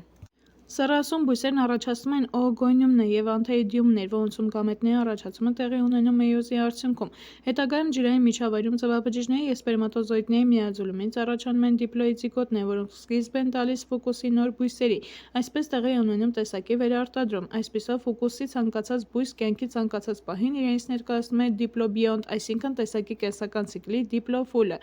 Հապլոֆուլը սահմանափակված է գամետների գոյության կարճ ժամանակաշրջանով։ Կորիզային փուլերի հերթափոխման մյուս տարբերակը շատ տարածված է ստորակարգ բույսերի մոտ։ Այն կարելի է դիտարկել կանաչ թելային ջրիմուռ ուլոտրիքսի օրինակով։ Այս ջրիմուռի ցանկացած առանձնյակ հապլոբիոնտ է, այսինքն նրա բոլոր բջիջներն իրենց կորիզներում կրում են քրոմոսոմների հապլոիդ հավաքակազմ։ Սեռասուն առանձնյակների մարմնի ցանկացած բջջում միտոզի արդյունքում կարող են առաջանալ իզոգամետներ։ Հատուկ գամետանգիումները բացակայում են։ Գամետները դուրս են գալիս ջրի մեջ և զույգ-զույգ միաձուլվում է, որը կոչվում է իզոգամիա։ Դիպլոիդ զիգոտը ծածկվում է թաղանթով և որոշ ժամանակ անց կիսվում է մեյոզով։ Առաջանում են 4 հապլոիդ մեյոսպորներ, այսինքն այստեղ վերարտադրման արդյունքում առաջանում է ոչ թե 1, այլ 4 հապլոիդ առանձնյակ, ինչը նպաստում է տեսակի ավելի արդյունավետ բազմացմանը։ Այս դեպքում անցումը հապլոֆուլից դիպլոֆուլին կատարվում է բեղմնավորման պահին, իսկ դիպլոֆուլից հապլոֆուլին մեյոսպորների առաջացման ժամանակ։ Դիպլոֆուլը այստեղ ներկայացված է միայն զիգոտով։ Ուլոտրիքսի բոլոր առանձնյակները հապլոբիոնտներ են։ Որոշ տարակարգ բույսերի և բոլոր բարձրակարգների հապլոփուլի և դիպլոփուլի հերթափոխումը կապված է սեռական և անսեռ սերունդների հերթափոխման հետ։ Այդպիսի կենսացիկլը բնորոշ է արական պտերին։ Արական պտերի բույսը դիպլոբիոնտ է, նրա տերևների ստորի մակերեսին առաջանում է սպորանգյումների խմբեր՝ սորուսներ։ Սպորանգյումի ներսում մեյոզի եղանակով առաջանում են հապլոիդ մեյոսպորների տետրադներ։ Սպորանգյումի բացվելուց հետո սպորները դուրս են թափվում և տարածվում օդային միջավայրում օդային հոսանքներով։ Սպորներ արտադրող բույսը կոչվում է սպորոֆիտ կամ անսեռ սերունդ, քանի որ սպորների առաջացմանը չի նախորդում սեռական գործընթաց կամ գամետների առաջացում։ Բարենպաստ պայմաններում սպորն աճում է առաջացնելով սրտաձև նախածիլ, որի բոլոր բջիջները հապլոիդ են։ Սա գամետոֆիտն է կամ սեռական սերունդը, քանի որ նախածիլի վրա առաջանում են սեռական օրգաններ, անթերիդիումներ և արքեգոնիումներ, իսկ նրանց մեջ միտոզի եղանակով համապատասխանաբար սպերմատոզոիդներ և ձվաբջիջներ։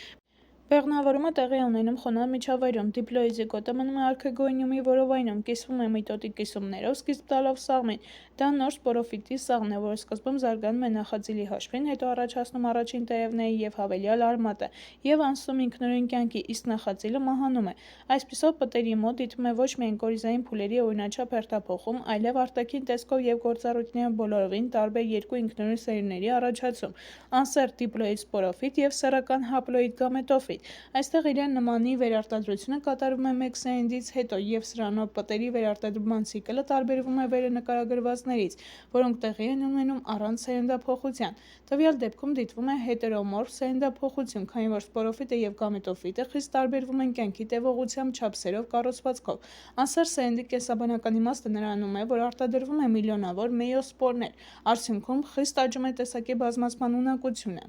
Այսպիսով վերարտադրման ցիկլը կյանքի կամ կենսական ցիկլը տեսակի կյանքի հատվածն է, որը սահմանազատված է երկու համանուն փուլերով, օրինակ զիգոտից զիգոտ, հապլոբիոնտից հապլոբիոնտ, մեյոսպորից մեյոսպոր։ Անսեռ բազմացման դեպքում նոր օրգանիզմներն առաջանում են առանց գամետների և սեռական գործընթացի։ Անսեռ բազմացումը կատարվում է կամ սպորների միջոցով, սպորը բազմացման բարձր մասնագիտացված բջիջ է, կամ վեգետատիվ ճանապարհով։ Սպորներով են բազմանում սնկերը, ջրիմուռները, բարձրակարգ բույսերից մամռանմաները, գետնամուշկանմաները, ձիաձետանմաները և պտերանմաները, որոնք համապատասխանաբար կոչվում են բարձրակարգ սպորավորներ։ Սերմնավոր բույսերը, մերկասերմերը և ծածկասերմերը բազմանում են սերմերով։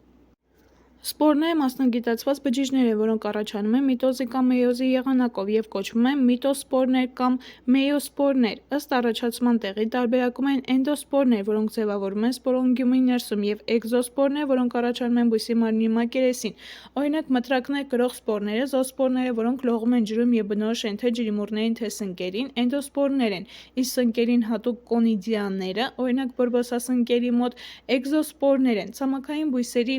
սպորներն ամուր բջջապատով պաշտպանված են չորանալուց և տարածվում են քամու միջոցով։ Սնկերի և մի շարք ստորակարգ բույսերի սպորանգյումը միաբջիջ է, նրա պարունակությունը կիսվում է ձևավորելով սպորներ, որոնք դուրս են գալիս սպորանգյումից բջջապատի բացվելուց հետո։ Բարձրակարգ բույսերի սպորանգյումը բազմաբջիջ օրգան է, որն ունի միաշերտ կամ բազմաշերտ պատ։ Բարձրակարգ բույսերի սպորանգյումի ներսում ձևավորվում է սպորոգեն հյուսվածքը, որից մեյոզի եղանակով ձևավորվում են մեյոսպորները։ Ծաղկավոր բույսերի սպորներն են միկրոսպորները, փոշեհատիկները, որոնք ձևավորվում են առէջի փոշանոթի մեջ, և մեգասպորները, որոնք առաջանում են վարսանդի սերմնարանի սերմնասկզբնակներում։ Վեգետատիվ բազմացումը տվյալ տեսակի առանձնյակների քանակի ավելացումն է բույսի վեգետատիվ օրգանների կենսունակ մասերի առանձնացման միջոցով։ Առանձնացած մասերն առաջացնում են բացակայող օրգանները, հաճախ դրանք արմատներն են։ Աստիճանաբար ձևավորվում է նոր բույս, որն անցնում է ինքնուրույն կյանքի։ Այսպիսով վեգետատիվ բազմացմանը բնորոշ է ռեգեներացիան, ամբողջի վերականգնումը մի մասից։ Հաճախ, սակայն, ապագա ինքնուրույն բույսի բոլոր օրգաններն առաջանում են նախքան մայր բույսից առանձնանալը։ Օրինակ գելակի բեղերի գագաթներում գոյանում են նոր վարդակավոր ընձյուղներ՝ հավելյալ արմատներով։ Վեգետատիվ բազմացման ունակությունը բնորոշ է բուսական օրգանիզմի կազմավորման բոլոր մակարդակներում։ Վեգետատիվ բազմացման ձևերից մեկը բողբոջումն է, որի դեպքում մայրական օրգանիզմի վրա առաջանում են աճման բողբոջներ, որոնցից էլ զարգանում են դուստր առանձնյակները։ Բողբոջումը հատուկ է սնկերին, որոշ մամուռների։ Վեգետատիվ բազմացման պարզագույն ձևերից է թալոմի մասնատումը։ Սնկերի միցելիումների, թելային և թիթեղային ջրիմուռների, քարաքոսների թալոմները հեշտությամբ մասնատվում են, և յուրաքանչյուր հատված կարող է դառնալ ինքնուրույն առանձնյակ։ Այս եղանակով կարող են բազմանալ որոշ ծաղկավոր հիդրոֆիտներ՝ էլոդեյան, բյուրատերևուկը, եղջերատերևը և այլն։ Հենց այս եղանակով Եվրոպա բերված կանադական էլոդեան լայնորեն տարածվեց ջրամբարներում, ինչի պատճառով ժողովրդի կողմից արժանացավ ջրային ժանտախտ անվանը։ Նոր առանձնյակների ամբողջությունը, որն առաջացել է մեկ մայրական բույսից, վեգետատիվ եղանակով կոչվում է կլոն։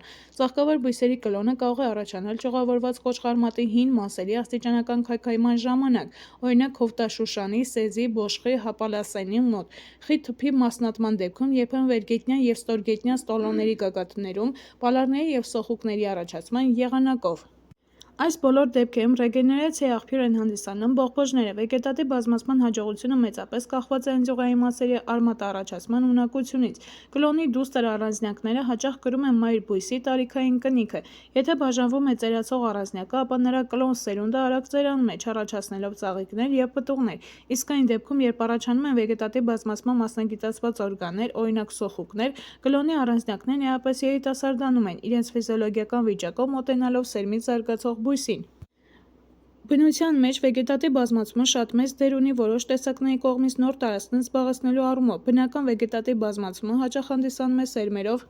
բազմացման անտագոնիստ, բույսն անցնում է վեգետատիվ բազմացման, երբ սերմերի առաջացումը և ծլումը ինչ-ինչ պատճառներով դժվարացած է կամ ճնշված, օրինակ լայնատերև և փշատերև անտառների շատ խոտաբույսեր, հովտաշուշանը, մարերի, ծաղիկը, չխիմը, յոթնաստղը և այլն անտառի սաղարթի տակ լույսի անբավարարության և փոշոտողների փոքր քանակի պայմաններում բազմանում են վեգետատիվ եղանակով։ Բնական վեգետատիվ բազմացման բոլոր ձևերը հեշտությամբ կարելի է օգտագործել արհեստականի համար։ Այսպես, դեկորատիվ թփերը և բազմամյա խոտաբույսերը բազմացնում են թփի կիսումով, կոճղարմատներով, արմատաշիվերով։ Այս բոլոր դեպքերում մարդը միայն արագացնում է մասնատման բնական գործընթացը։ Սոխը, սխտորը, շուշաները, վարդակակաշները, թրաշուշաները, զաֆրանը, հակինթը բազմացվում են սոխուկներով կամ պալարասոխուկներով, առանձնացնելով դուստր սոխուկները մայրականից։ Պատահական արհեստական վեգետատիվ բազմացում տեղի է ունենում երկար կոճղարմատավոր կամ արմատաշիվային մոլախոտերի մոտ։ Այս բույսի ատամնավոր տերևների եզրի ամեն մի փոսիկում առաջանում է հավելյալ բողբոջ, այն անմիջապես աճում է առաջացնելով 2-ից 3 տերևներով վարդակ, որից ելնում են 1-ից 2 հավելյալ արմատիկներ։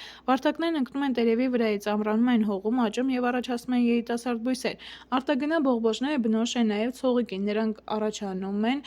ասպելինում, ցերատոպտերիս սենյակային պտերների տերևների եզրերի կամ ջղերի վրա։ Երբեմն արտագնա բողբոջները կարող են ձևափոխված լինել սոխուկների, ինչպես ատամնախոտի մոտ, կամ որոշ շուշաների վերգետնյա ընձյուղի տերևածոցերում։ Վեգետատիվ բազմացման մասնագիտացված օրգաններից են որոշ ջրային բույսերի ձմեռող բողբոջները, գիբերնակուլները։ Ձմեռող բողբոջներ ունեն ջրազարդը, նետատերևը, խաժուրեկը։ Աշնանը գիբերնակուլներն առաջանում են մայր բույսի փտող ընձյուղներից և ընկղմում են տիղմի մեջ, իսկ գարնանը բարձրանում են ջրի մակերեսին և աճելով առաջացնում նոր բույսեր։ Խիստ անբարենպաստ պայմաններում, բարձր լեռներում, չորային շրջաններում որոշ բույսերի դաշտավլուկ սոխուկային, դաշտավլուկ ալպիական մատիտակենդանածինի մոտ ծաղկաբույլերում ծաղիկների փոխարեն առաջանում են ոչ մեծ արտագնա բողբոջներ, հիշեցնող ձևափոխված ընձյուղներ։ Այս երևույթը հաճախ անվանում են կենդանածնություն, սակայն իրականում սա կեղծ կենդանածնություն է, ծաղկի ձևափոխությունն է ընձյուղի։ Նույն երևույթն է տեղ գտնում, երբ վայրի սոխերի ծաղկաբույլերում առաջանում են սոխուկներ։ Իգական կենդանածնության դեպքում սերմը ծլում է դեռևս մայրական բույսի վրա, ինչպես մանգրային բույսերի մոտ։ Կտրոն է կոչվում որևէ վեգետատիվ օրգանի հատվածը, որը ծառայում է բազմացման համար։ Կտրոնը կարող է լինել ցողունային, ընձյուղային, ինչպես սենյակային խորտենու, հղարջենու, ուռենու, բարդու մոտ, տերևային, բեգոնիայի մոտ, արմատային, խատուտիկի մոտ, ազնվամորու մոտ։ Կարելի է նշել բնական կտրոնավորման դեպքեր, օրինակ էլոդեայի կամ դյուրաբեկ ուռենու մոտ։ Ուժեղ քամու ժամանակ ուռենիների ծայրամասային ճյուղերը կոտրվում, պոկվում են և ընկնելով խոնավ ավազի վրա արագ արմատակալում են և տալիս նոր բույսեր։ Որոշ բույսեր ունեն արմատաառաջացման խիստ արտահայտված ունակություն և շատ հեշտ կտրոնավորվում են, օրինակ բարդին, ուռենին։ Դժվար արմատակալող տեսակների կտրոնները մշակում են աճի խթանիչներով։ Կտրոնավորման տարատեսակներից կարելի է համարել ծառերի և թփերի բազմացումը անդալիզով։ Այս դեպքում ընձյուղի մի հատվածը սեղմում են հողին արմատակալում առաջացնելու նպատակով, իսկ արմատակալումից հետո ընձյուղն անջատում են մայր բույսից։ Բնության մեջ հողի մակերեսին բարկած ճյուղերով ունակ են բազմանալ փշատերևներից եղևնին, եղևնինը, ծածկասերմ ծառերից լորենին, թխնենին։ Արհեստական կտրոնավորումը լայնորեն կիրառվում է պտղաբուծության և դեկորատիվ բուսաբուծության ոլորտներում։ Մեթոդի արժանինքը կայանում է նրանում, որ նոր սերունդը պահպանում է արժեքավոր սորտերի բոլոր հատկությունները, որոնք մայր բույսից անմիջականորեն առանց փոփոխվելու փոխանցում են դուստր առանձնյակների տասնյակներին։ Վեգետատիվ բազմացման արհեստական տեսակ է պատվաստը։ Պատվաստը կոչվում է մի բույսի որևէ մասի տեղափոխումը մյուս բույսի վրա, նրանց հետագա սերտաճման նպատակով։ Պատվաստը լայնորեն կիրառվում է այգեգործության մեջ որպես նոր սորտեր ստանալու կամ եղածները փոփոխելու մեթոդ։ Այն օգտագործվում է նաև հակառակ նպատակով՝ եղած սորտի բազմացում նրա բոլոր հատկանիշների առավելագույն պահպանման։ Սերմերով բազմացման դեպքում այդ հատկանիշները կարող են կորչել։ Առավել հաճախ պատվաստը կիրառվում է խնձորենու բազմացման համար։ Այս պտղատու ծառի մշակովի սորտերը հիբրիդներ են, որոնք սերմերով բազմացման դեպքում ցուցաբերում են հատկությունների ճեղքավորում։ Խնձորենին չեն բազմացնում կտրոններով և վանդալիզով, քանի որ այն վատ է արմատակալում։ Պատվաստի ժամանակ մայր բույսից առանձնացնում են բողբոջ կամ կտրոն, որոնք հանդիսանում են պատվաստացու և հետագա սերտաճման նպատակով տեղափոխում այլ բույսի վրա, որը հանդիսանում է պատվաստակալ։ Աչքապատվաստի դեպքում որպես պատվաստացու օգտագործվում է բողբոջ, իսկ կտրոնապատվաստի դեպքում կտրոն, ընդ որում կտրոնը կամ բողբոջը կտրվում է կամբիումի հատվածի հետ։ Աչքապատվաստի դեպքում պատվաստակալի կեղևի վրա արվում է տեանման կտրված, կեղևի եզրը զգուշությամբ ետ են ծալվում բնափայտից և բողբոջը տեղադրվում է կեղևի տակ, ընդ որում բողբոջը կրում է իր սեփական բնափայտի մի փոքր մասը՝ աշկիկը։ Տեղադրելուց հետո կեղևով սեղմում են այն և ամուր կապում։ Կարևոր է, որպեսզի պատվաստակալի և պատվաստացուի կամբիումի շերտերը հպվեն իրար և աստիճանաբար սերտաճեն։ Աչքապատվաստը կատարում են գարնանը կամ ամռանը ծառի ակտիվ հյութաշարժի ժամանակ, երբ կեղևը հեշտությամբ առանձնանում է բնափայտից։ Ծառերի գարնանային հյութաշարժը կապված է տերևների բացվելու հետ, իսկ ամառայինը տվյալ տարվա ընձյուղների աճի շրջանի ավարտի հետ։ Գարնանային աչքապատվաստի դեպքում որպես պատվաստացու օգտագործվում են նախորդ տարվա բողբոջները, որոնք ընձյուղներ կառաջացնեն նույն գարնանը։ Ամռանը որպես պատվաստացու օգտագործվում են նույն տարվա առաջացած բողբոջները, որոնք կբացվեն և կաճեն միայն մյուս տարվա գարնանը։ Առավել հաճախ կիրառվում է հենց ամառային աչքապատվաստը, որը կատարում են բույսի ստորին մասում, որպեսզի ձմռան այն պաշտպանված լինի ձյան շերտով և ծածկվի հողով։ Կապը հանում են մյուս տարի։ Աճի ընթացքում կապը աստիճանաբար թուլացնում են։ Ամառային աչքապատվաստի ժամանակ պատվաստացու հանդիսացող բողբոջի տերևակոթունը յուրօրինակ ինդիկատորի դեր է կատարում։ Եթե կոթունը չորանում է և նրան դժվար է անջատել պատվաստությունից, ուրեմն պատվաստը չի հաջողվել, իսկ եթե այն չի չորանում և որոշ ժամանակ անց հեշտությամբ ընկնում է, ապա մեծ է հաջողված պատվաստի հավանականությունը։ Ամեն դեպքում աչքապատվաստը հաջողվում է, եթե պատվաստացուի և պատվաստակալի կամբիումները սերտաճում են։ Կտրոնապատվաստի դեպքում կտրոն են ծառայում միամյա ընձյուղները, որոնք կրում են մի քանի բողբոջներ։ Կտրոնի վերին հատվածը կտրվում է անմիջապես բողբոջից վեր։ Կտրոնի ստորին հատվածը կտրվում է սուր դանակով կամ նշտարով միանգամից, այսինքն մի հատվածով և շեղ անկյան տակ։ Այդ շեղությունը մեծացնում է սերտաճման մակերեսը։ Պատվաստակալի վրա արվում անույնանման իր ձևով պատվաստացուին համապատասխանող շեղ կտրվածք։ Պատվաստացուն մտցնում են պատվաստակալի կտրվածքի մեջ և այդ մասն ամուր կապում։ Բնափայտային տեսակների ճեղքապատվաստը հնարավոր է միայն գարնանը, երբ կամբիումի ակտիվ գործունեության հետևանքով կեղևը հեշտորեն առանձնանում է բնափայտից։ Պատվաստակալի վրա արվում է հորիզոնական կտրվածք հանգույցի տակ։ Այդ կտրվածքից դեպի ներքև ուղղահայաց կատարվում է ևս մեկ 3 սմ-անոց կտրվածք։ Արդյունքում ստացվում է տեաձև կտրված կեղևի եզրը զգուշորեն ետ են քաշում։ Պատվաստակալ ծառայող ճյուղն իր վերին մասում կարող է նաև ամբողջովին սղոցվել և պատվաստի գործողությունը կատարում է կոճղի գագաթում։ Պատվաստացուն կտրոն է, որն ունի 3-4 միջհանգույցներ։ Ստորին միջհանգույցի վրա կտրվում է կիսակոնաձև լեզվակ, հետո պատվաստացուն մտցնում են պատվաստակալի կեղևի տակ, լեզվակի ուռուցիկ մասով դեպի դուրս։ Սեղմում են կեղևով կապում։ Ճեղքապատվաստը հիմնականում օգտագործվում է խնձորենու և տանձենու համար։ Պատվաստ մերձեցման միջոցով։ Այս դեպքում երկու բույսերը պետք է աճեն կողք կողքի։ Այդ երկու բույսերի վրա ընտրվում է մերձեցվող ընձյուղներ, նրանց վրայից հեռացվում է միանման լայնություն և երկարություն ունեցող կեղևի շերտեր։ Պատվաստացու ծառայող ընձյուղի հեռացված շերտի հակառակ կողմում պիտի բողբոջ լինի։ Ընձյուղները կպցնում են իրար մերկացած մասերով և կիպ կապում են մաքուր արմատակապով կամ մեկուսի ժապավենով, այնպես որ բողբոջը մնա բաց չծածկվի։ Այս վիճակով բույսերը մնում են ամբողջ ամռանը և ձմռանը։ Այդ ընթացքում երկու բույսերի փոխադրող հյուսվածքների միջև կապ է հաստատվում։ Հաջորդ գարնանը պատվաստացուն պատվաստի տեղից ներքև կտրում են։ Կտրում են նաև նրա գագաթնամասը կապած տեղից վեր, որպեսզի բողբոջը սկսի աճել և զարգանալ։ Կապոցը հանում են, բողբոջը ստանում է ջուր և հանքային աղեր, պատվաստակալից վերջինիս տալով իր ասիմիլյանտները։ Պատվաստման հաջողությունը կախված է ինչպես այդ գործողությունը կատարող մարդու հմտությունից, այնպես էլ պատվաստակալի ու պատվաստացուի ազգակցական կապի աստիճանից։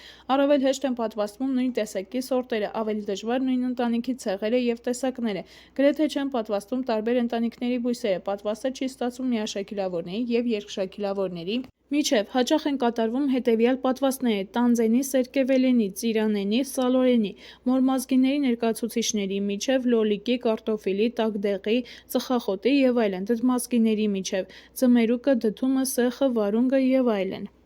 Պտղի կառուցվածքը։ Պտուղը ծածկասերմ բույսերի գեներատիվ օրգան է, առաջանում է այն փոփոխությունների արդյունքում, որոնք տեղ են գտնում ծաղկում բեղմնավորումից հետո։ Պտղի կարևորագույն մասը կազմում է գինեցեումը, սակայն շատ բույսերի պտղի առաջացմանը մասնակցում են ծաղկի այլ մասերը, առաջին հերթին ծաղկակալը, իսկ երբեմն նաև ծաղկաբույլի մասերը։ Պտղի ձևավորման ընթացքում այս մասերը ենթարկվում են խորը փոփոխությունների, ընդ որում պտուղը համարվում է իսկական, եթե նրա կազմավորմանը մասնակցում է միայն վարսանդի սերմնարանը։ Պտուղը կոչվում է կեղծ, եթե նրա կազմավորմանը բացի սերմնարանից մասնակցում է առէջների, պսակաթերթիկների, ստորին հատվածների, ինչպես նաև ծաղկակալը։ Կեղծ պտուղներ են տանձը, խնձորը, սերկևիլը, զգյառը, վարունգը, ձմերուկը։ Պտուղների բազմազանությունը որոշվում է պտղապատի կառուցվածքով, պտղի բացվելու եղանակով, նրանց տարածման առանձնահատկություններով։ Պտղապատյանը կամ պտղապատը իրենից ներկայացնում է սերմնարանի աճած եւ հաճախ խիստ ձևափոխված պատը։ Պտղապատում տարբերակում են արտաքին շերտը, էկզոկարպը, ներքին շերտը, էնդոկարպը, իսկ երբեմն նաև միջին մեզոկարպը։ Նշված շերտերը ոչ միշտ է կարելի հեշտությամբ տարանջատել։ Առավել դյուրին է դրանք սահմանազատել կորիզապտուղներում, բարակ, կաշեկարպ, էկզոկարպում, մսալի հյութալի մեզոկարպը և կարծր էնդոկարպը։ Տիպիկ հատապտուղների ողջ պտղապատը հյութալի է և առանձին շերտերը դժվար է տարբերել։ Չոր պտուղներում որոշ դեպքերում կարելի է նկատել տարբեր չափով դիֆերենցված բջիջների շերտեր, օրինակ արևածաղկում։ Կան նաև հոմոգեն պտղապատով չոր պտուղներ, օրինակ տխլենին։ Հասունացման ընթացքում պտղապատը կենսաքիմիական փոփոխությունների է ենթարկվում, նրա բջիջներում կուտակվում են մեծ քանակությամբ շաքարներ, վիտամիններ, եթերայուղեր, պեկտիններ, սպիտակուցներ, ճարպեր, հանքային տարրեր և այլ միացություններ։ Կարոտինոիդների, անոթացիայի և այլ գունակների շնորհիվ պտուղների ձեռք են բերում վառ գունավորում։ Հաշվի առնելով պտուղների ձևաբանական առանձնահատկությունները, նրանց կարելի է բաժանել հյութալի և չոր պտուղների, իսկ չոր պտուղները բացվողների և չբացվողների։ Չոր պտուղներն իրենց հերթին լինում են տուփիկանման, պտուղը բազմասերմ է, սովորաբար բացվող, սերմերն ազատորեն թափվում են, այս խմբին են պատկանում հետևյալ պտուղները՝ տերևապտուղ կամ պարկուկ։ Սա պտղի առավել պարզունակ տեսակն է, միաբուն պտուղը, որն առաջացել է մեկ պտղաթերթիկից։ Հասունանալուց բացվում է գագաթից կարի երկարությամբ, պտղաթերթիկի եզրերի սերտաճման գծով։ Տերևապտուղը կարող է լինել 1, 2 կամ բազմասերմ, աստղակերպ, անիսոն կամ բադյան, ցինգը, քաջվարտը, ձղկի, ոչլախոտի, կարվապածաղիկի և մոտ։ Հազվադեպ հանդիպում են հյութալի տերևապտուղներ, ինչպես կիտրոնաթթվի և ագրավագու մոտ։ Ունդը միաբուն պտուղ է, առաջացել է մեկ պտղաթերթիկից, բացվում է 2 կարով 2 փեղկերով, բազմասերմ է, սերմերը տեղավորված են կարի ուղղությամբ, բնորոշ է բակլազգիների ընտանիքին։ Հանդիպում են ունդի տարատեսակներ՝ հատվածավոր, մեկսերմնավոր և հյութալի, պատիճ և պատիճակ։ Պատիճը երկբուն պտուղ է, կազմված է 2 պտղաթերթիկներից, սերմերը կպած են երկայնակի միջնորմին։ Բացվում է 2 կարով, պատիճակը պատիճից տարբերվում է երկարության և լայնության հարաբերությամբ, այսպես պատիճի երկարությունը 4 և ավելի անգամ գերազանցում է լայնությանը, իսկ պատիճակի կինը 2-ից 3 անգամ։ Բնորոշ են կաղամբազգիներին, կաղամբին, հովամաղախին և այլն։ Պատիճը կարող է լինել հատվածավոր, առանձին մասերի բաժանվող։ Տուփիկը պտուղ է, որն առաջացել է 2 կամ ավելի պտղաթերթերից։ Տարբեր տեսակների տուփիկի բացվելու ձևը տարբեր է։ Կակաչի կամ խաշխաշի տուփիկը բացվում է անցքերով, բանգու տուփիկը կափարիչով, մեխակինը ատամիկներով, արջընկույզինը փեղկերով։ Ընկուզանման պտուղները միասերմ են, հասունանալուց հետո չեն բացվում, սերմերն ազատորեն չեն թափվում։ Այս խմբին են պատկանում հետևյալ պտուղները՝ ընկույզ և ընկուզիկ։ Ընկույզի պտղապատը կարծր է, փայտացող, օրինակ տխլենու, ընկուզեննու, կաղնու մոտ։ Ընկուզիկին բնորոշ է կաշենման կամ քիչ թե շատ փայտացող պտղապատյանը, առաջանում է վերնադիր սերմնարանից, օրինակ գայլուկը, ավելուկը, խավարծիլը, բոշխը, մատիտեղը, եղեսպակը, անմոռուկը, հնդկացորենը և այլն։ Մի քանի ընկուզեղեններից բաղկացած պտուղը կոչվում է բազմաընկուզիկ։ Վերջինիս հատուկ տեսակներն են ֆրագան և ցինառոդիումը։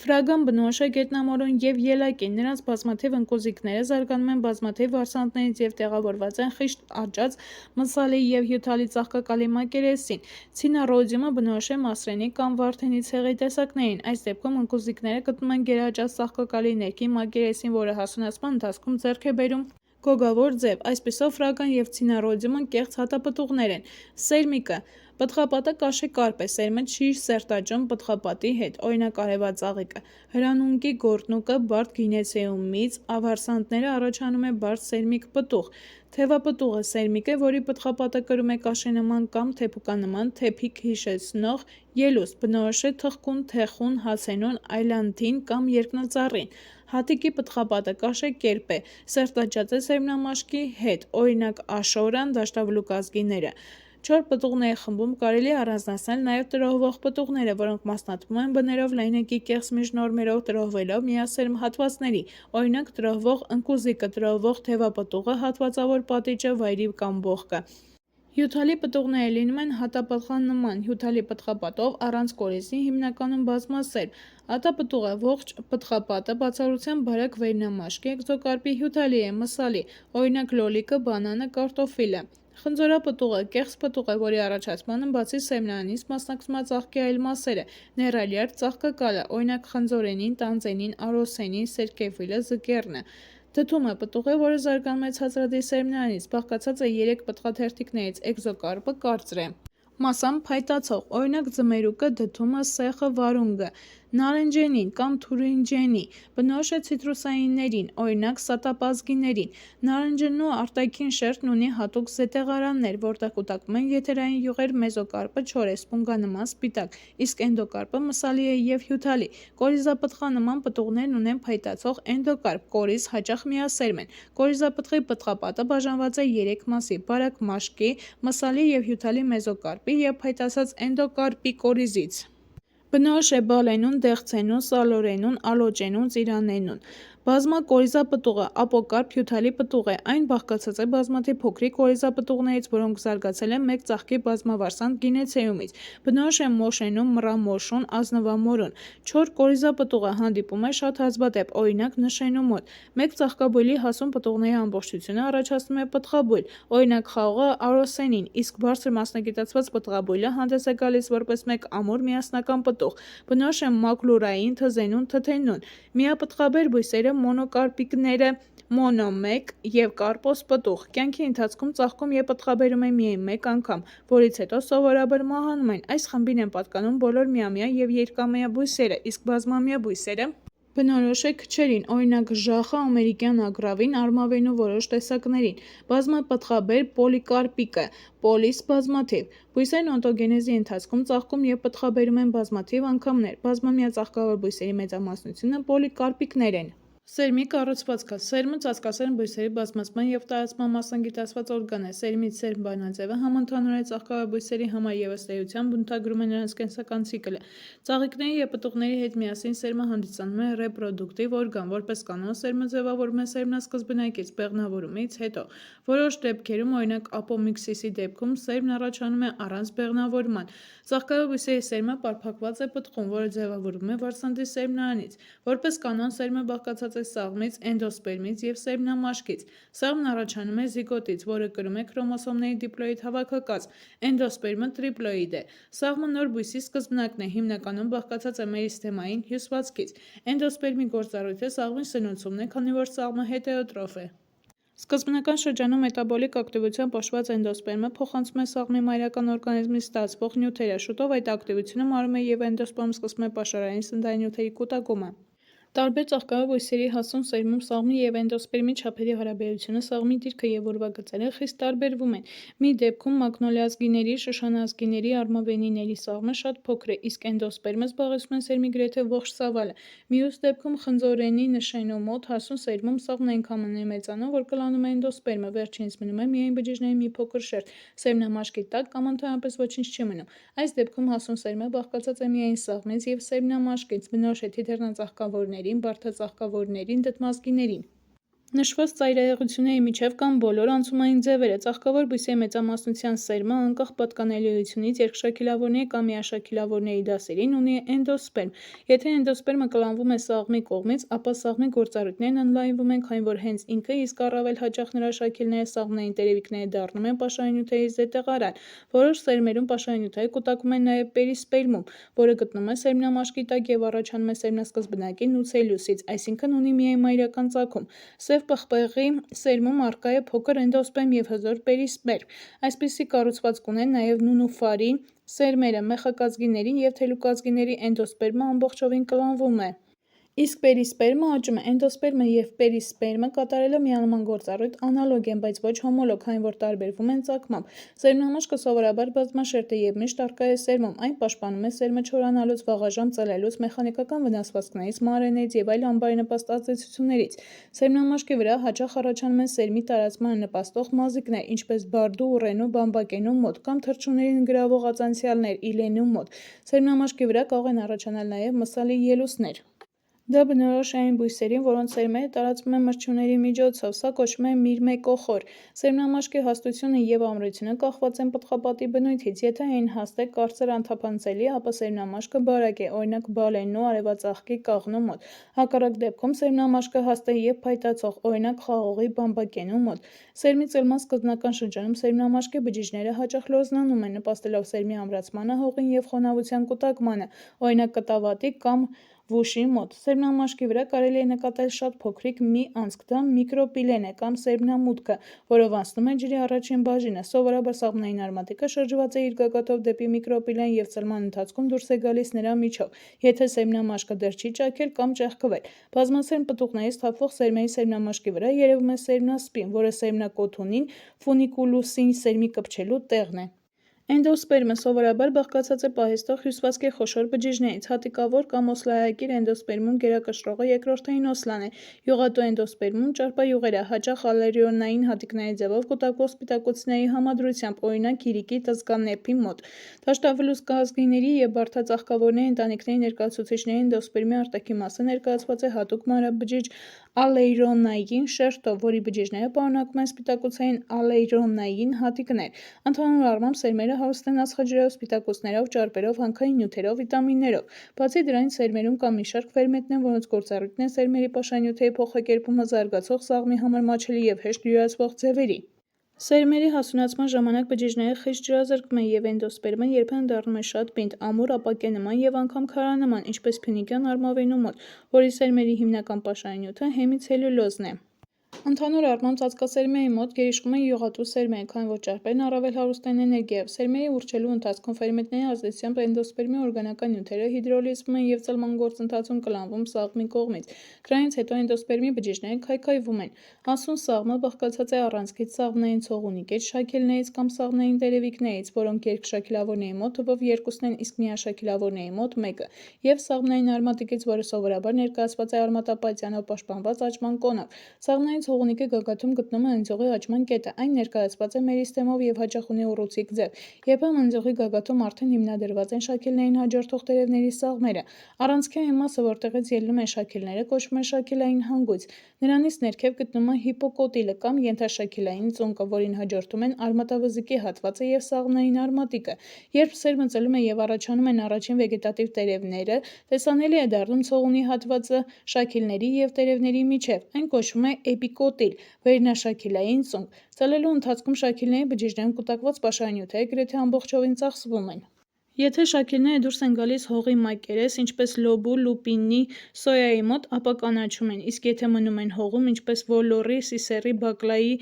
կաղնու մոտ, ապա նրանց գույնը մնում է դեղին։ Հետաքրքրական է, որ և շաքելավորների և միաշաքելավորների սերմերում ի սկզբանե առաջանում են երկու սիմետրիկ թմբիկներ՝ երկու շաքելների սաղմերը, սակայն այդ համաչափությունը միաշաքելավորների մոտ արագ անհետանում է, և շաքելների սաղմերի անհամաչափ աճի հետևանքով շաքելներից մեկի զարգացումը պարզապես կանգ է առնում։ Դիտարկենք միաշաքելավորների սերմի կառուցվածքը հացազգիների հատիկի օրինակով։ Ըստ էության, հատիկը հացազգիների պտուղն է։ Հատիկում պտղի հյուսվածքը ներկայացված է միայն արտաքին թաղանթավոր շերտով, որը սերտաճել է սերմի հետ։ Հատիկի մնացած մասը բուն սերմն է։ Այսպիսով հատիկը բաղկացած է սաղմից, էնդոսպերմի, սերմնամաշկից, որի մակերեսի վրա պահպանվել է սերմնարանի արտաքին պատի բարակ թաղանթը պտղապատյանը։ Ցողունի հատիկի զգալի մասը կազմված է էնդոսպերմից, իսկ սաղմը զբաղեցնում է աննշան տեղ նրա հիմքի մասում։ Հատիկի մի կողմում երևում է երկայնակի ակոսը, որի վրա գտնվում է սերմնասպին, ֆունիկուլուսին սերմի կպչելու հատվածը։ Հատիկի սաղմը բաղկացած է սաղմնային բողբոջիկից, որը ներկայացված է ցողունիկով և սաղմնային տերևիկներով և ծածկված է սաղմնային տերևային պատյանով, կոլեոպտիլով, սաղմնային արմատիկից, որը բացված է արմատային պատյան կոլերոզով, վահանիկից, որը միակ շաքիլն է, հպված է էնդոսպերմին և կապված է սաղմի հետ, էպիբլաստից, որը գտնվում է վահանիկի հակառակ կողմում և իրենից ներկայացնում է երկրորդ ապաճած սերմնաշաքիլը։ Վահանիկը իր դիրքով գտնում է սաղմի և էնդոսպերմի միջև, այն փոխադրող խրձով կապված է բողբոջիկի, կոլեոպտիլի, սաղմնային արմատիկի հետ, նաև կապված է էնդոսպերմի հետ, հպվելով նրան իր ծծիչ բջիջներով, դրանք գլխիված ծայրերով էպիթելային բջիջներ են։ Սաղմնային բողբոջը կազմված է սաղմնային ցողունիկից և 2-ից 4 սաղմնային տերևիկներից։ Բողբոջում առաջինն ըստ դիրքի վերին տերևը կոչվում է կոլեոպտիլ, այն երկարավուն է և կոնաձև, հաճախ անգույն թասակ է, հիշեցնում, որ ծածկում է մյուս տերևները և ունի ամուր սուր գագաթ, որով հրելով հողի շերտերը դուրս է գալիս նրա մակերես։ Փաստորեն կոլեոպտիլը երրորդ տերևն է, քանի որ առաջին երկուսը էպիբլաստը և վահանիկն են։ Հետագայում կոլեոպտիլը բացվում է երկայնակի ճեղքով, որի միջով դուրս են գալիս մյուս տերևները։ Գլխավոր արմատը սկիզբ է տալիս սաղմնային արմատիկը, որը շրջապատված է հատուկ թաղանթավոր պատյանով կոլեոռիզով։ Սրա հետ մեկտեղ առաջանում են մի քանի հավելյալ արմատներ։ Էնդոսպերմը բաղկացած է միանման բջիջներից, որոնք լցված են օսլայի հատիկներով։ Էնդոսպերմի արտաքին շերտը, որը հարում է սերմնամաշկին, տարբերվում է ալեյրոնի մանր հատիկների առկայությամբ և կոչվում է ալեյրոնային։ Այդ շերտի տակ էնդոսպերմի ողջ ներքին մասը զբաղեցնում է պարենքիմային պարիսպ հյուսվածքը։ Այսպիսով, հացաբույսերի օսլան և սպիտակուցը գտնվում են հատիկի էնդոսպերմում, իսկ ահա ճարպը պարունակվում է սաղմում, ընդ որում նրա մեջ լուծված են որոշ վիտամիններ։ Ցորենի սաղմի աճի ժամանակ վահանիկը էական դեր է խաղում, նրա բջիջները խիստ երկարում են և մխրճվում էնդոսպերմի ներքին մասը։ Ֆերմենտների ազդեցությամբ վահանիկը ակտիվորեն կլանում է սննդանյութեր և փոխանցում դրանք սաղմի աճող օրգաններին։ Վահանիկը չի ելնում հողի մակերես, այլ մնում է գրունտում և մահանում։ Պտուղները և սերմերը տարածվում են օդային հոսանքներով, որը կոչվում է անեմոխորիա, ջրով հիդրոխորիա, կենդանիների միջոցով զոոխորիա, մարդու միջոցով անթրոպոխորիա։ Բացի դրանից, որոշ պտուղներ ակտիվորեն տարածում են իրենց սերմերը, ինչպես զգայնուկը և կատաղի վարունգը։ Որոշ դդմազգիների, այդ թվում կատաղի վարունգի պտղապատի ներքին շերտերի բջիջներում հասունացման շրջանում ստեղծվում է օսմոսային բարձր ճնշում, որն ապահովում է պտղի բացվելը և սերմերի տարածվելը, շպրտվելը մի քանի մետրի վրա։ Անգամ թույլ օդային հոսանքները կարող են տարածել խոլոր ծածկիների և ջրագախոտածկիների սերմերը, որոնց զանգվածը կազմում է միլիգրամի մի քանի հազարերորդական մասը։ Ավելի խոշոր անեմոխոր սերմերն ունեն մազիկներ կամ տարբեր ելուստներ, որոնք հեշտացնում են օդում սավառնելը։ Օրինակ, մազիկները զարգացած են ուռենու, բարդու, կաղամախի սերմերի վրա։ Սրանց անալոգն են, բայց ոչ հոմոլոգը բարդածաղկավորների, օրինակ խատուտիկի պտուղների մազիկները, պապուս կոչվող փուփուլիկը, որը հիշեցնում է օդապարիկ։ Պապուսը ծաղկի ձևափոխված բաժակն է, նույն դերն են կատարում փետրախոտի փետրավոր քիստերը, ծաղկի փետրանման հավելուկները։ Թևանման ելուստներ են առաջացնում թեղու, հացենու, թխկու, կեչու պտուղների վրա։ Թևիկներ ունեն նաև որոշ մեխակազգիների սերմերը։ Հիդրոխորեն, հիգրո և հիդրոֆիլ բույսերի պտուղները և սերմերը, որոնք ունակ են երկար ժամանակ չվնասվելով մնալ ջրում։ Օրինակ, որոշ բոշխերի մոտ առաջանում են խիստ փքված կաշենման լողացող պարկեր, որոնցում պարփակված են պտուղները։